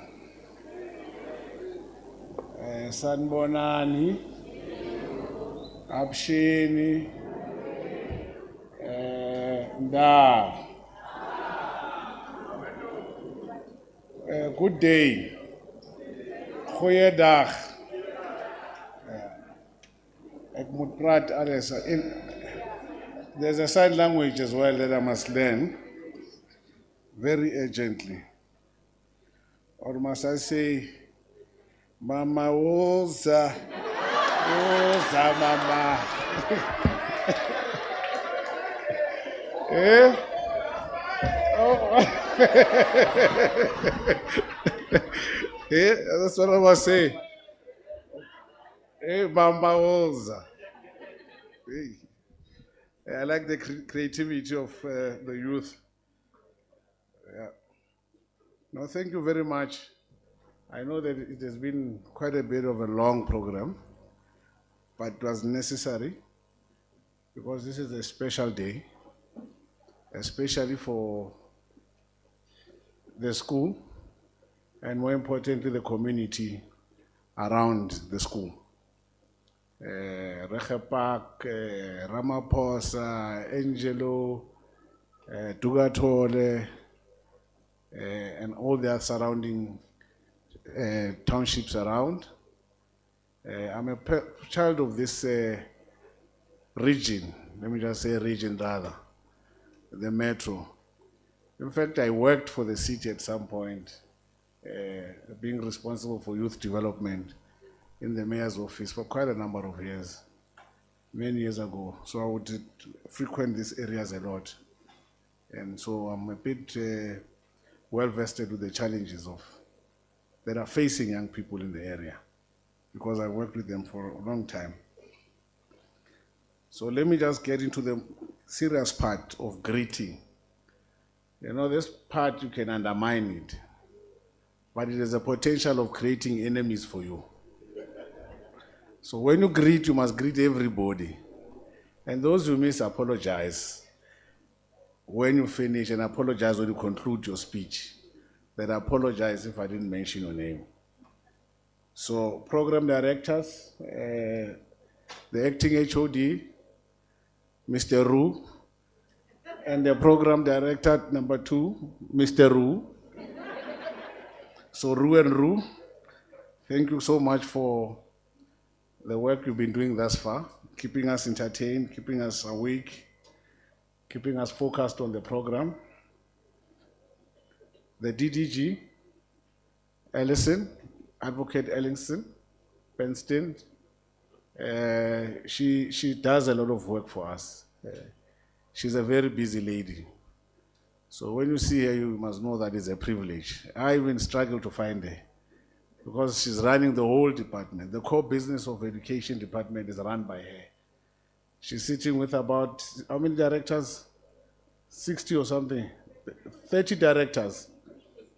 Yes, it's got 33 directors. So it's big. I can tell you there are provincial departments, even national departments with less directors. Like sport, I think sport has got 3 or 4, something like that.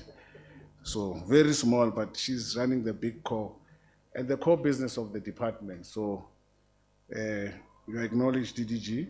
The chief directors present here from the regions, the two chief directors, I don't know the other two. Abating. I'm doing a roll call. All of them are supposed to be here, so it's 2. The other 2, Monday I want to see them, why they didn't come to this special event. The district directors that are present here, and the district director of Kuruleni South, Melutuli, and the principals of SOSs, schools that are here and other schools, surrounding schools. I've seen one. Is the other SOS principal except yourself? Oh, yes. Oh, the performing schools. Oh, another one. Yes. Okay.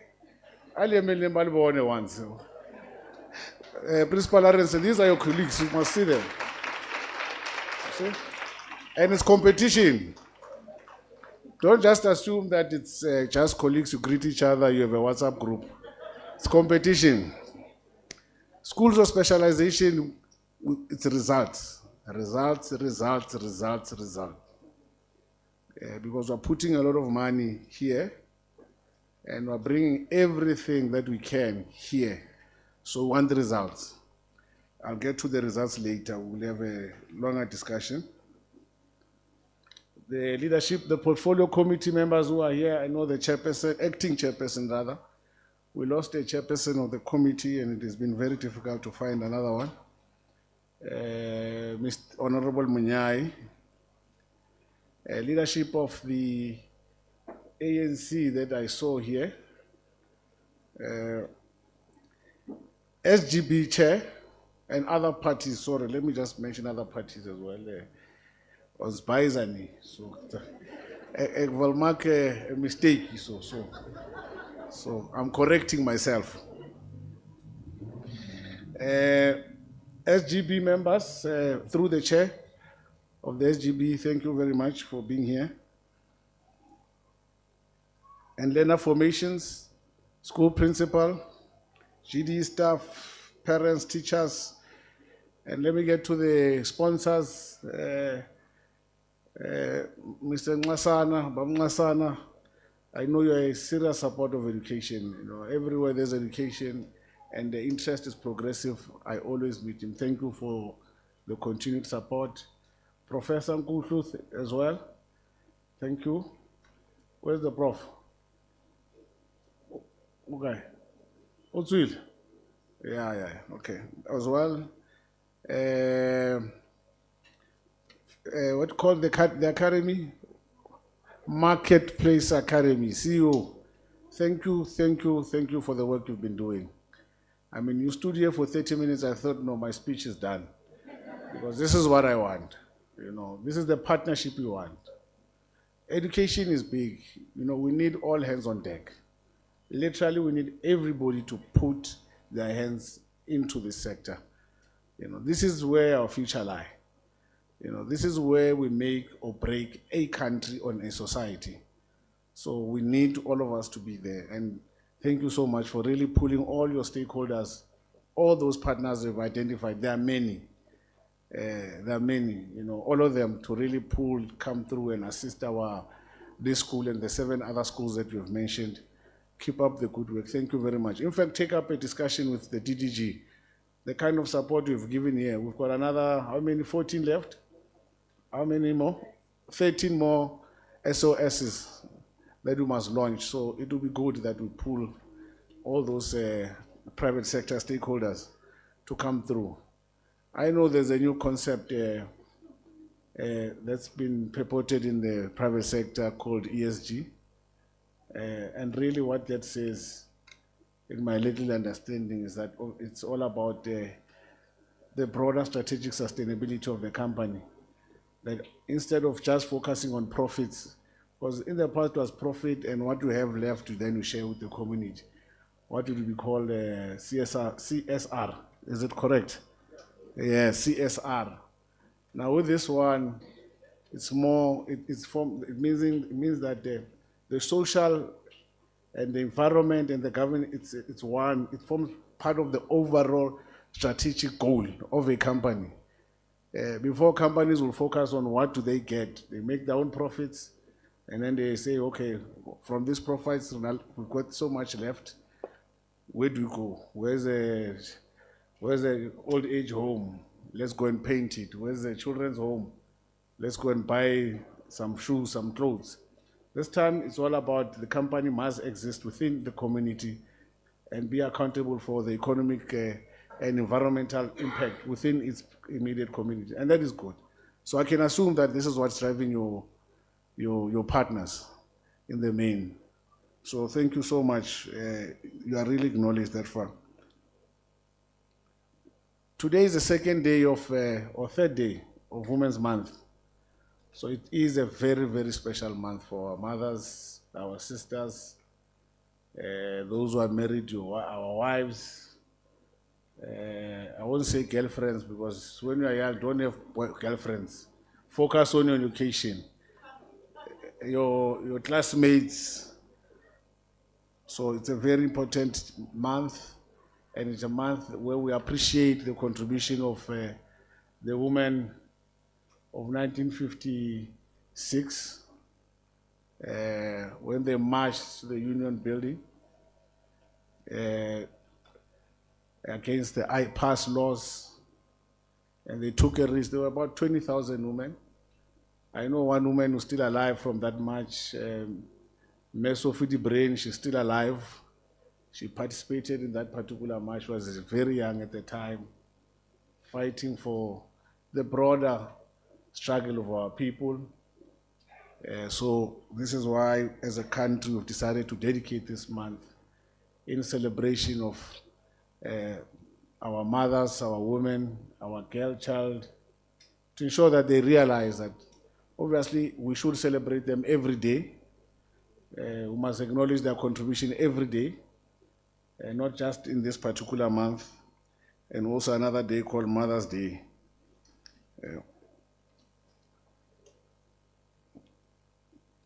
I've said earlier, today is a very, very special day for the people of Recha Park. Recha Park is an area where it's known, unfortunately, principal and councillor, of certain challenges that are affecting our community. Substance abuse, gang violence, drugs, and all other social ills. And it's very easy to get drawn into that when you are a young person, and to really be affected by that, and really feel despondent, feel hopeless, feel as if there is any contribution you can do to your own life will be meaningless, because next door, there's no one who's showing any light. For the longest of time, we used to come here.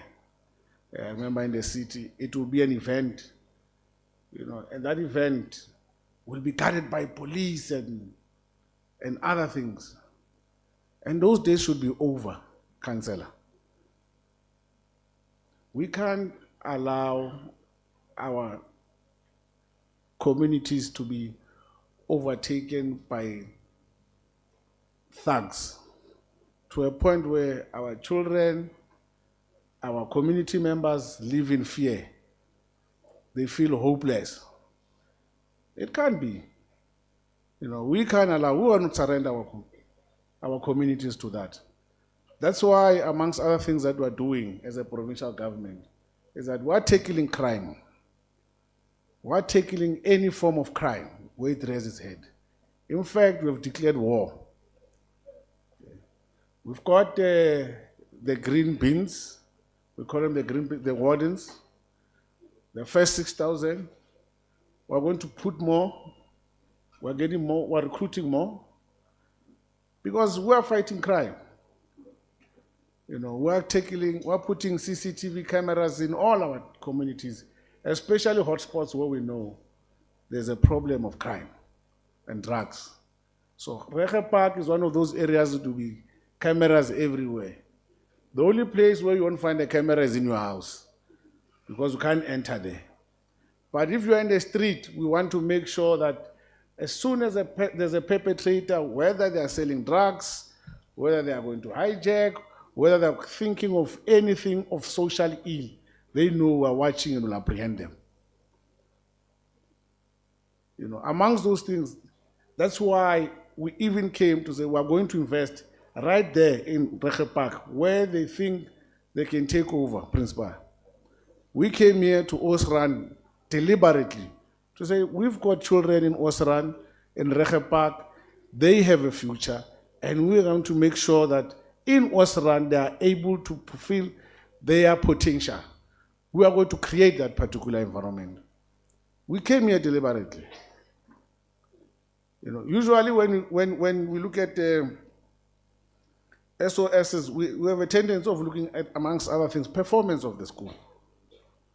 You've been performing at some point. You were a high-performing school from 98% metric pass rate to now you are sitting at about 75. Was it 75? This 78. Now when we invest here, we 100%. SOS are 90 plus, but are 100. All principal SOS, kinyaka 100. I'm going to chelet. So I must see value for money. So a 100% pass rate. We don't teach our kids to fail. We teach them to pass. So every child must be given that space to pass and the support thereof. So our SOS, our flagship. So we are investing here in this school. This is our 24th school. Initially, we're going to be 35. Then we added one more, it's 36. And there's another one I'm told now is coming. So it will be 37. The 37th one is Transnet School of Excellence. If you know, it used to focus on football at some point. So they're handing it over to us. So we'll look into that, but that is a project for much later. But the 36, we're going to conclude them by end of March next year. So the 13 that is left, we're going to conclude them towards the end of the year and March next year. So we'll have all in all 36 schools of specialization. And the purpose of these schools, we want to equip our children with an ability to think HOD out of the box. We just had a stress session for the past 2 days, and I was telling the senior management of the department that we need to avoid insanity. Insanity, is doing the same thing and expecting different results. We are moving away from that principle, to move out of that doing the same thing and expecting different results. We want you to think out of the box. We want you to take this school and, as you provide this particular syllabus and curriculum, do it out of the box. That innovation. The world is innovating. I was recently in China. They teach differently there. They teach this differently. There's cameras all over in classroom. In fact, they have technology which we'll be putting in our schools next. Learners from very soon in your classroom, you will have a camera. When you are sick, it will tell us that child there, the temperature is high.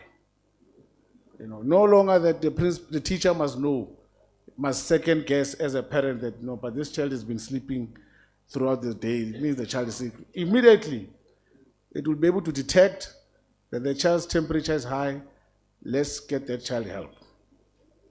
When the child sleeps, learners, when you are sleeping, the teacher will even know. He will call you by name, why are you sleeping? Because the camera will be looking at your eyes. As they drop, says, Melissa is sleeping, Menier. This is where we're going. This is where we're going. In fact, part of those SOS that are coming later, we will be plugging that technology already. It's just that these ones came in, we will come back as well to ensure that we plug that technology in our school. Because we want to move into that space. I was saying to them, teaching and learning must take place everywhere. And this is why when we went towards the smart schools, we wanted to move to a situation where, conventional teaching and learning must be between a teacher and learners. But learners should be able to learn wherever they are. That's why we gave them tablets. So that wherever they are, whether they're at home or not. And the COVID-19 pandemic has told us that this is the reality. The world is becoming smaller, not because it's shrinking, but in terms of the communication, interrelation between our people and societies. COVID started in China and spread throughout the world in very rapid pace, very quickly. So with that, we know that any time, potentially, we could be faced with another pandemic. They said COVID came with a monkey. We've got Kruger National Park. There's lions and antelopes and whatever all over. It can happen, and we're dealing with another one. And then we'll be forced to go into lockdown and whatever. But the impact of COVID in terms of the loss of learning, teaching and learning time has really affected our cohorts. That's why this matriculant cohort is one of those that have really, really suffered the most in terms of loss of learning and teaching time. So we are preparing for that inevitable, and I'm cautious of this word, inevitable reality that we will be faced with another future pandemic. Hopefully not, but it has shown that it's possible. It can happen once, it will happen again, most probably. So we are going to prepare for that. We've launched 3 so far this year. Mandisa Shiteka, Math, Science and ICT School of Specialization. And the School of Specialization, they always have this surprise for me. I don't know if you have surprise for me, Principal Lawrence. You had a surprise for me. Yeah, Ksuke surprise. In Mandisa Shiteka, learners build a mine shaft. Because these SOSs, focus schools in other countries, as they identify them, they are designed according to the economic corridor that they find themselves in. Mandisa Shiteka is in Krugersdorp. And the West End is a mining area. So they have a specific focus on, math, science and ICT with mining. So the learners build a mining shaft there. Literally a shaft where a learner goes in and really can experience what it is to work in a mine. We launched an all-girls School of Specialization called Itseboko, Girls for Math, Science and ICT. There, the learners in that school have a radio station. There's a radio station where they have a frequency on digital platforms. I hope DDG, they're not stealing frequency on radio, but I'm sure they are. The spectrum, I'm sure they've captured some spectrum and released to the local communities. So they have a radio station there because they're focusing on communication as well. They have a radio station with full equipment, and they have a TV station where they broadcast. So like I said, they surprised me. Jason, competition principal. We launched the Tembisa. I think Tembisa was the second last that I launched while I was a portfolio chair. There, they built a hotel room. It's a Tembisa Commerce Entrepreneurship, like your school, with a focus on tourism and hospitality, like this school, because it's just close by here. There they built a mock hotel room, including a reception. So learners can learn that when you're at reception at a hotel, this is what you do. The etiquettes, waitress, this is what they do. When you working, cleaning up the bed, this is what you do. And this thing is not to say we're preparing our learners for those type of jobs. You know, in other countries, for instance, DDG, the rail, the school of rail in China, that school, they teach you what we're doing. I told them that exactly what we're doing. The kids who are prepared to just deal with tickets. Literally learners, they study how to deal with tickets and the etiquettes and the conduct. Not this thing when you get to the station, a guy take it, via security, remove. There they taught how to conduct themselves, how to wear professional, how to speak to you. At the ticket, there are those who are taught how to fix the train in that school. Those who are taught how to build a train in one school. Literally, it's a full end-to-end rail school. So you know that when your child goes into that school, they will know everything that's got to do with rail. And this is what we want to do with these focus schools, and this is our focus, that we want end-to-end focus for learners in those schools of specialization. We launched John O, where learners build, which this one is a focus on school of specialization with a focus of on renewable energy and alternative source of energy. The learners here as well build a solar-powered car when we were launching it. So that was their surprise. We went to Rosina Sidibani Mudiba, which Merosina herself was there. Merosina was the first female black athlete during those days. It was very difficult for women to make it. And it makes sense to also acknowledge her contribution to sports. So that school itself, it's a boarding school. We keep learners because in sports, we can't allow you to leave. You know, we want that school to produce Olympians. So we need to train these learners. As much as there's schooling, but there's a greater chunk of sports. So they've got gymnasts. We're producing gymnasts.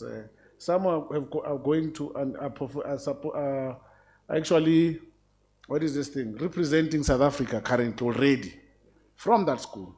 There's football and many other sports, particular sporting codes. So we want to produce sports stars.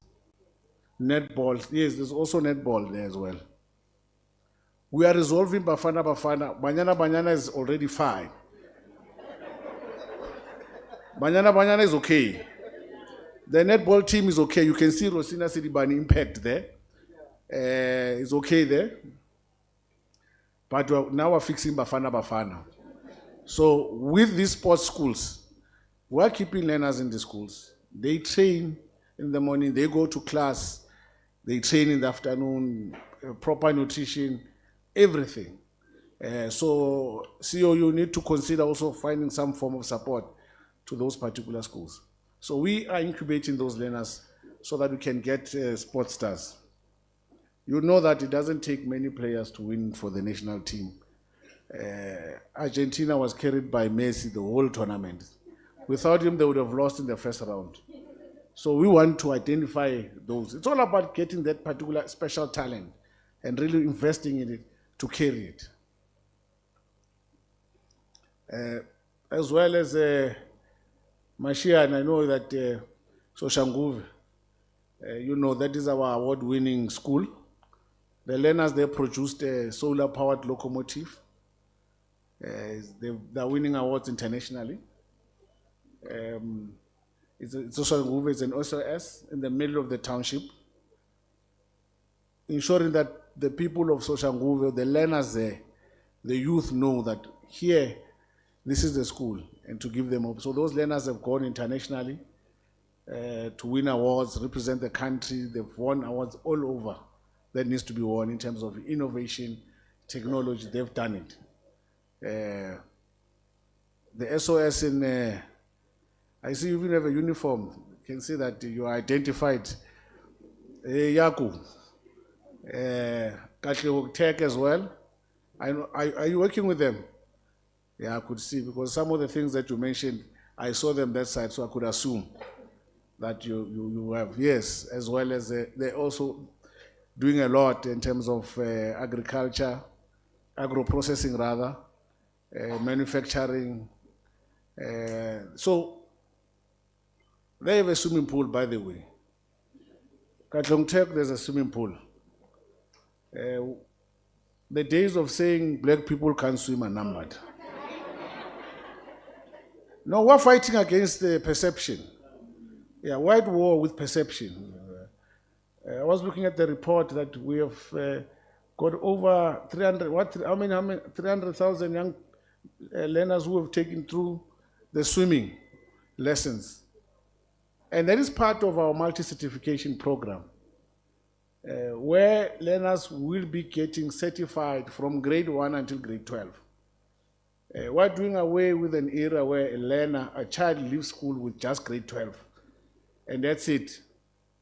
You get that green paper, and it's becoming valueless over time. You know that. So now we are going to keep our learners with different skills. Every grade they do something. Robotics in grade 1. That's where we start with them with technology. Grade 1, in our primary schools, we will be teaching our grade 1s robotics, so that we prepare them. Because if the fourth industrial revolution is literally now ending. We're in the fifth, literally. Countries are in the fifth. So we can't be dilly-dallying with the investment we must make to ensure that our children are prepared for that inevitable future. The truth is, a child who starts school today does not know the job they will work in the future. They don't know. We can't even tell. There are careers that are existing today, 5 years ago, we would not know they would have existed. You know, so we need to prepare that child, that agile child. Schools don't produce certified learners, principal, counselor. You know, we produce schools produce a citizen for a community. You know, and that's one thing that you must never forget, principals. That you don't just produce just a matriculant into the street.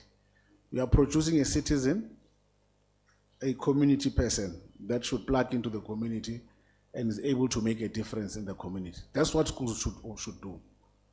Beyond teaching them how to do mathematics and science and also all those particular skills they will need. But the element of the child that you produce. I see Oosrand has been producing proper children, like yourself, like the singer, like the counselor. I don't know, Chair, are you from here as well as the SGB Chair? So this is what schools should do. They should produce a global citizen for the globe to make a difference. And that's the easiest way to really make it in life. It's quite easy, you know, they think to be a successful person is difficult. No.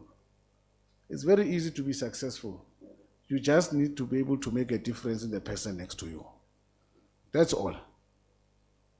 If you're a doctor, just heal the next person next to you. They pay you. You make money. If you're a business person, just sell the product the person needs next to you to solve their problem. You make money. That's easy. Just make a difference to the person next to you. That's a form of easiest for you to understand what is success. Simple. I thought I simplified as much as I can. So here with Oosrand, This is a school with a rich history. I know the challenges that you've experienced recently. And this is for the learners. There are things that I really hate with a passion. I hate drugs. I really, really hate drugs. Anyone who sells, deals with drugs is an enemy to me.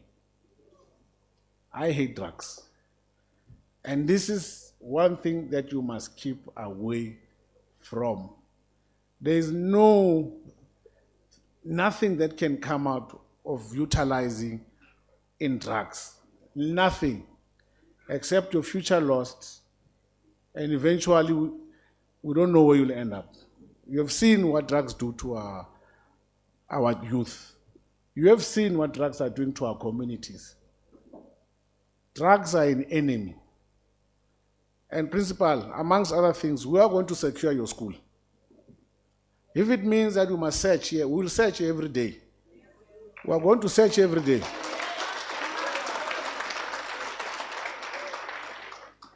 So that it's known that here, this is a schooling environment.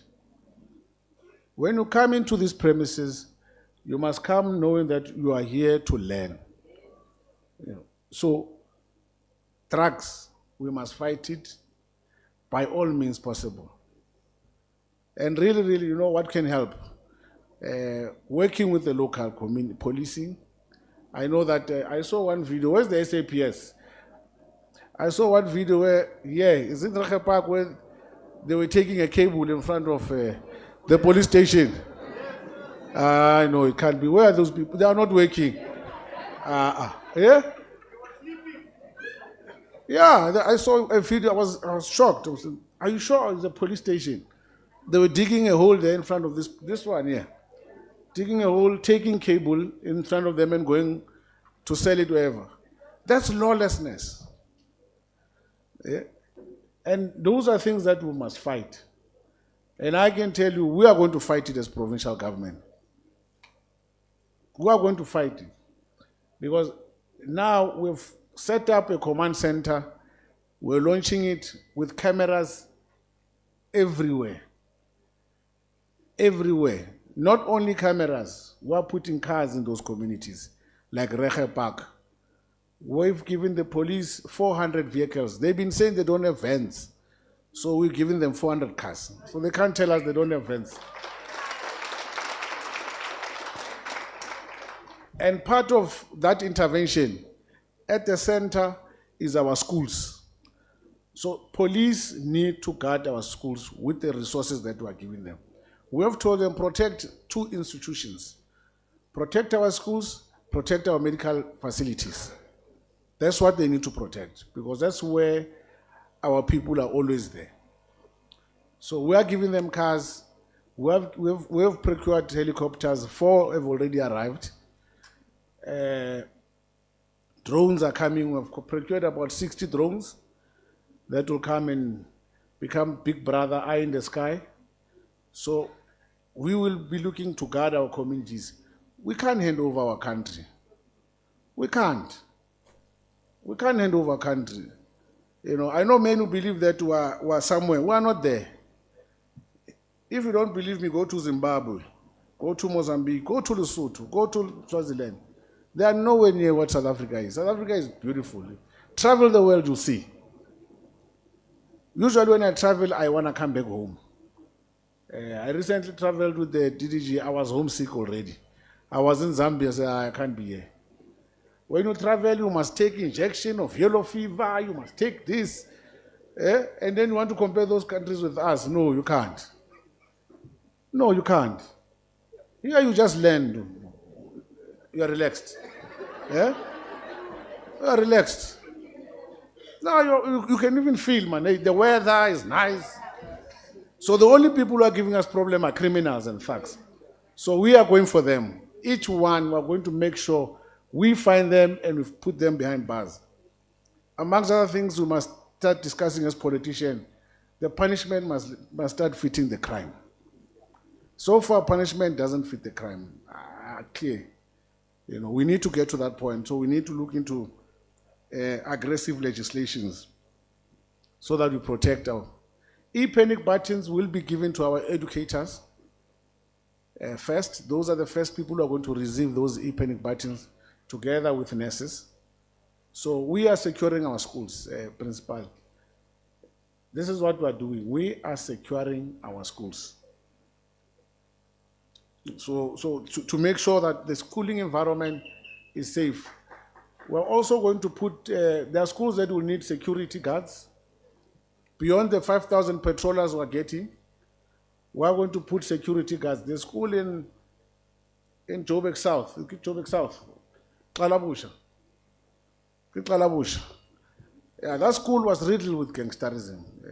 Learners will come with pangas, you know, machetes. I mean, scary stuff. We entered there nicely. I can tell you now there it's free. You know, the learners are happy. There's no breaking. We have protected the infrastructure because we put security 24/7 there. They tried DDG. Some of them tried in the middle of the night. They met fire with fire. That was the last time. Now we know that school is ready now. But we're going to protect it until we feel that the community understands that a school is not a playground. There's no money in schools. I don't know why people think there's money in schools. There's no money in schools, unless, Principal, there's something I don't know. TDG, maybe there's something I don't know. HOD, is there money in schools? Yeah? Oh, no wonder. Because I couldn't understand. And until recently, I saw a video in Durban where criminals entered a church. They were taking TV, pickpocketing the pastor. And I said, oh, maybe they know there's a tithe there. Because some churches have very flamboyant priests. Priests with Rolls Royce. So I'm not saying that is right, it's wrong. Can't go into the house of the Lord and do those things. So they've been arrested. So with this school, ladies and gentlemen, we are looking to build the future of Reche Park and the surrounding communities.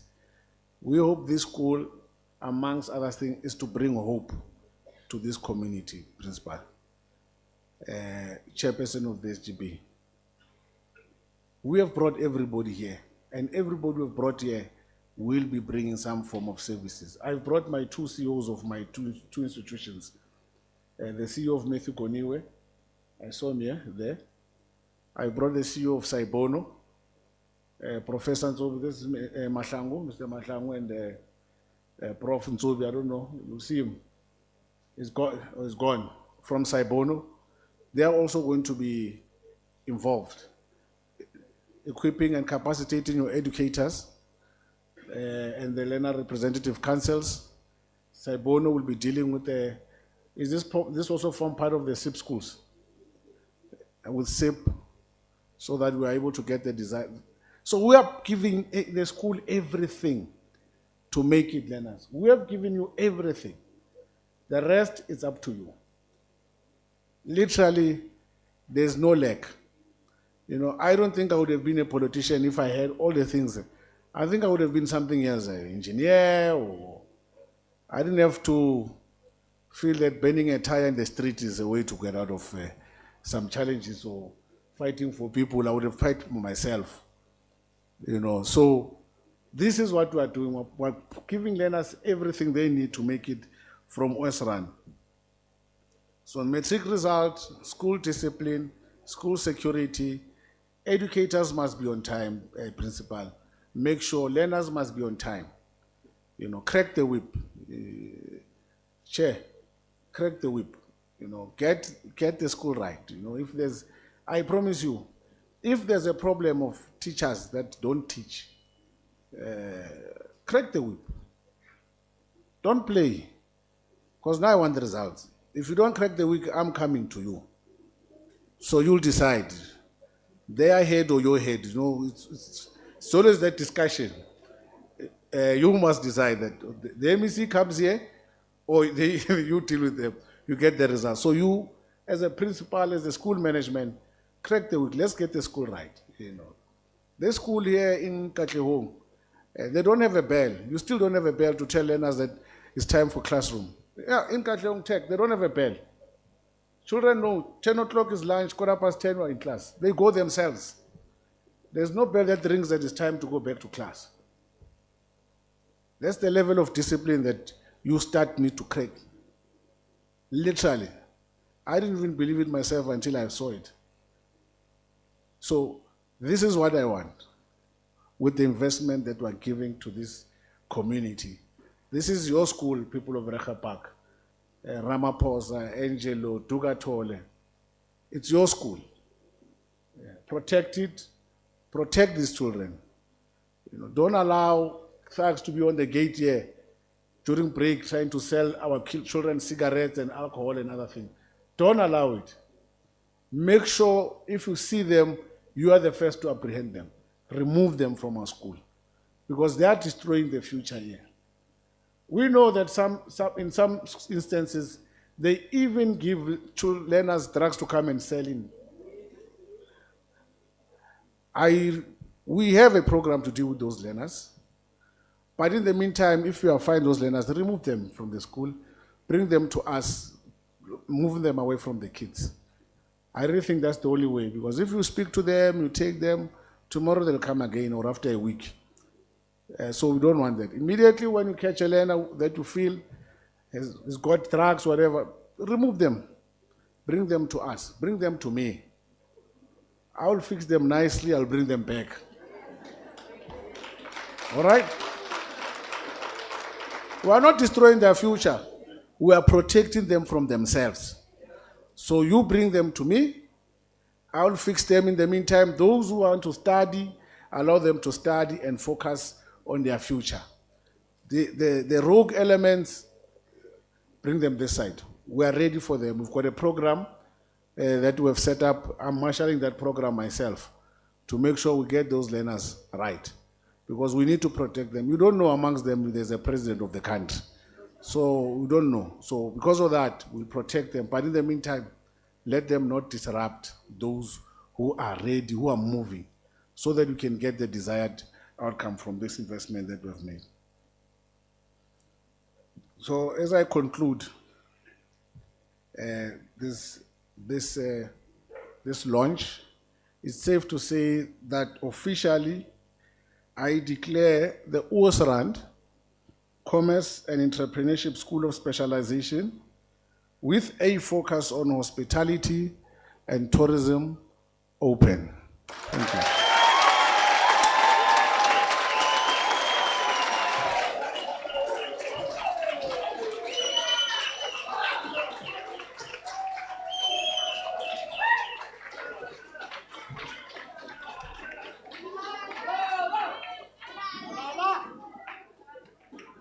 Thank you so much, Mr. MEC, for making us feel safe already. We, the learners of the school and extended members of the community, will work tirelessly to ensure the safety of our community and of our schools. Thank you, sir. So last but not least, I'd like to call upon the chairperson of the school governing body, Mrs. Robinson, to come and deliver the vote of thanks. Thank you.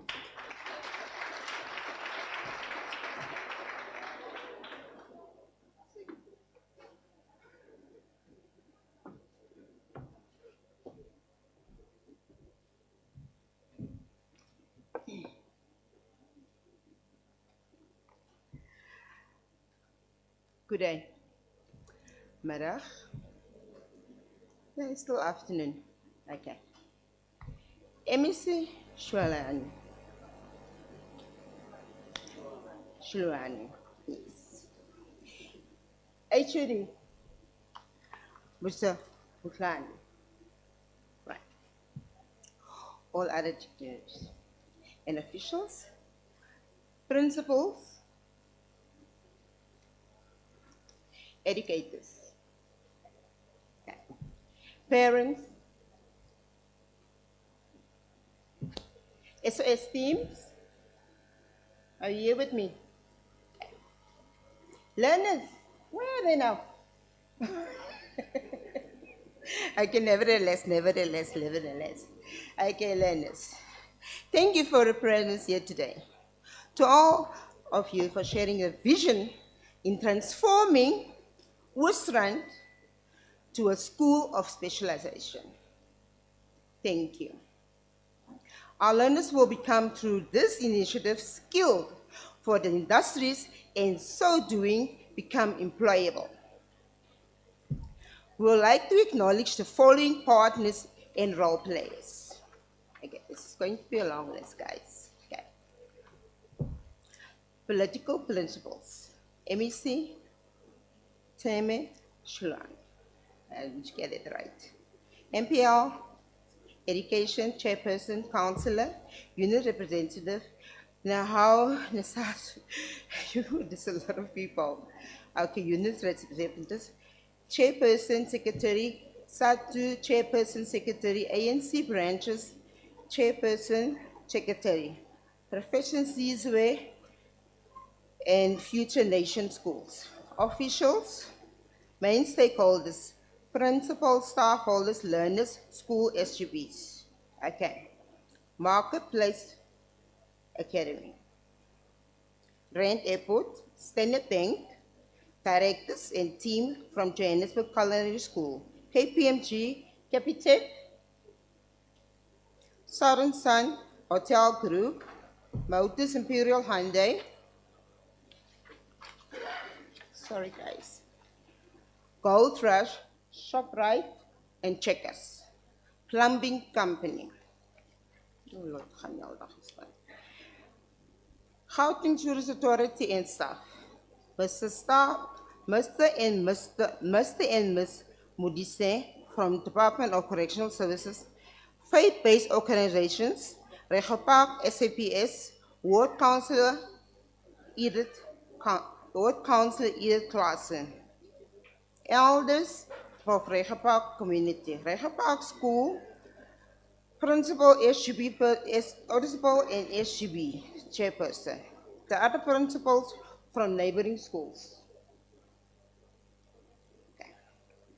Mr. Farouk, Director from Civic Outfitters. Class of 97. Former Principal. Unfortunately, he won't be here today, Mr. Lincoln van Ross. And Mr. Paul Page, he is available. Okay.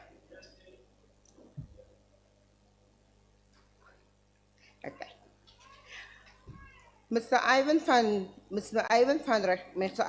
the Regopark Clinic, Ms. Gloria, social worker from Regopark CPD, Mr. Smith and Ms. Modise from Department of Social Development, Nikro, Dr. Villahasa, a former learner from Oosrand, Ms. Natalie Skippers, a former learner, Ms. Jocelyn Lissering, Ms. Iman, a former learner of the school.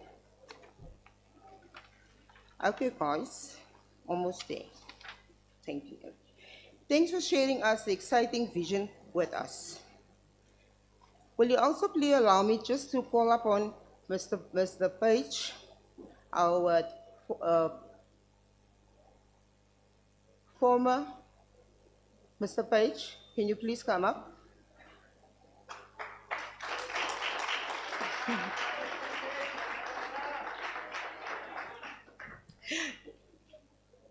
Okay.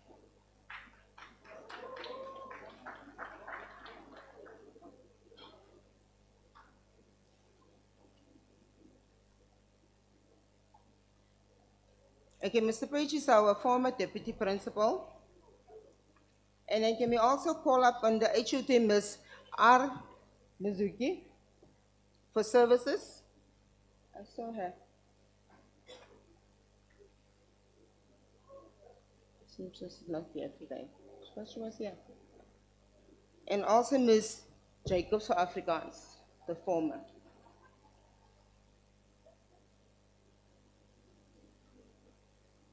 Where's the people? Okay, then she's coming.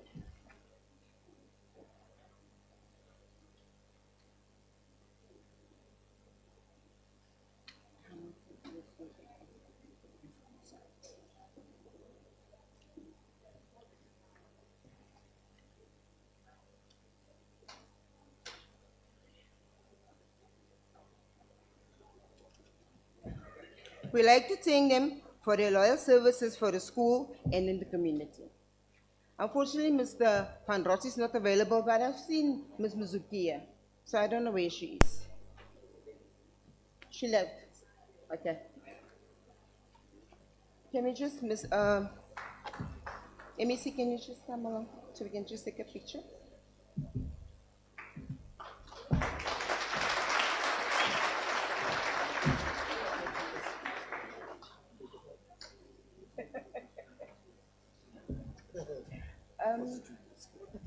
Cameras, can we just have a picture, please? Thank you. Yeah, we can have a picture. Councillor, can you please come up? Thank you.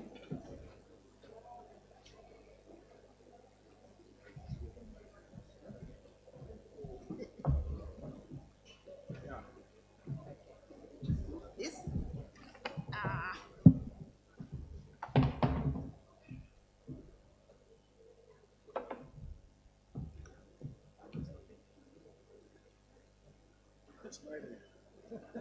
Smile. I want this. Raga Madala is too strong.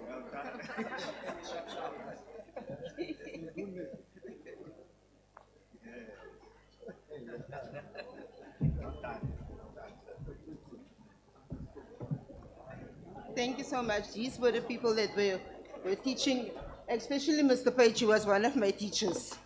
And he will call me. My maiden surname, Phillips.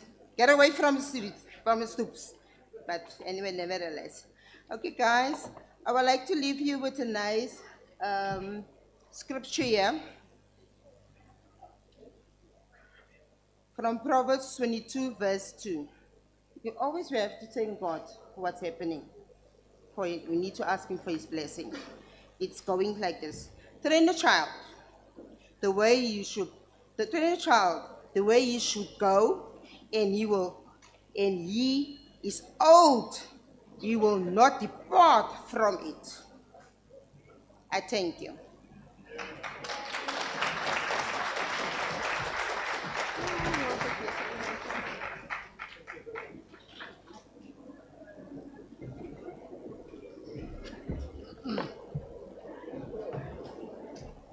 Baie dankie mevrou Robinson. Ons waardeer die stem van bedank. Lekker moso. Colleagues, friends and visitors, we have come to the end of our program. I've got few announcements to make. The first one, after having thanked Mrs. Robinson, is to say before we leave, the MEC, the DDG, and other VIPs must come on stage with the staff for a photo session. We want to have some kind of remembrance of this particular day before you leave. That's one. But two, once we are done, the MEC and the VIPs will be led by the principal to the computer center on a walkabout. They'll be moving from one center to the other. The other people will come after the MEC's group. The ROS team will be taking you 20 by 20 in groups, following the MEC as we move from one center to the other. The last part, I've been instructed to read this as is. I should not even put my words to it. Announcements. Refreshments will be served as follows. Staff room has a capacity of only 50 and request your cooperation in this regard. Therefore, the staff room will only accommodate senior representatives, school business partners, MEC's guests, consisting of the Education Portfolio Committee, Ward Councillor, local structure representatives, and GDE is only directors upwards to be in that particular staff room. Rooftop, I'm told rooftop is situated next to the kitchen. will only accommodate the following: all representatives from our business partners, faith-based organizations, elders from the quote of Richard Branson, who says, entrepreneurship is about turning what excites you in life into capital so that you can do more of it and move forward with it. And on that particular note, before the staff members come to the fore, I want to thank this particular young man properly. I decided to get him a book. It's a brand new book written by Xi Jinping, speeches on democracy, on diplomacy. And Jinping is the current Secretary General of the Communist Chinese Party and the head of state in the People's Republic of China. This is the speeches of diplomacy by him, and it's given to this young man to open his brand new and read it and learn more with a pair of pens.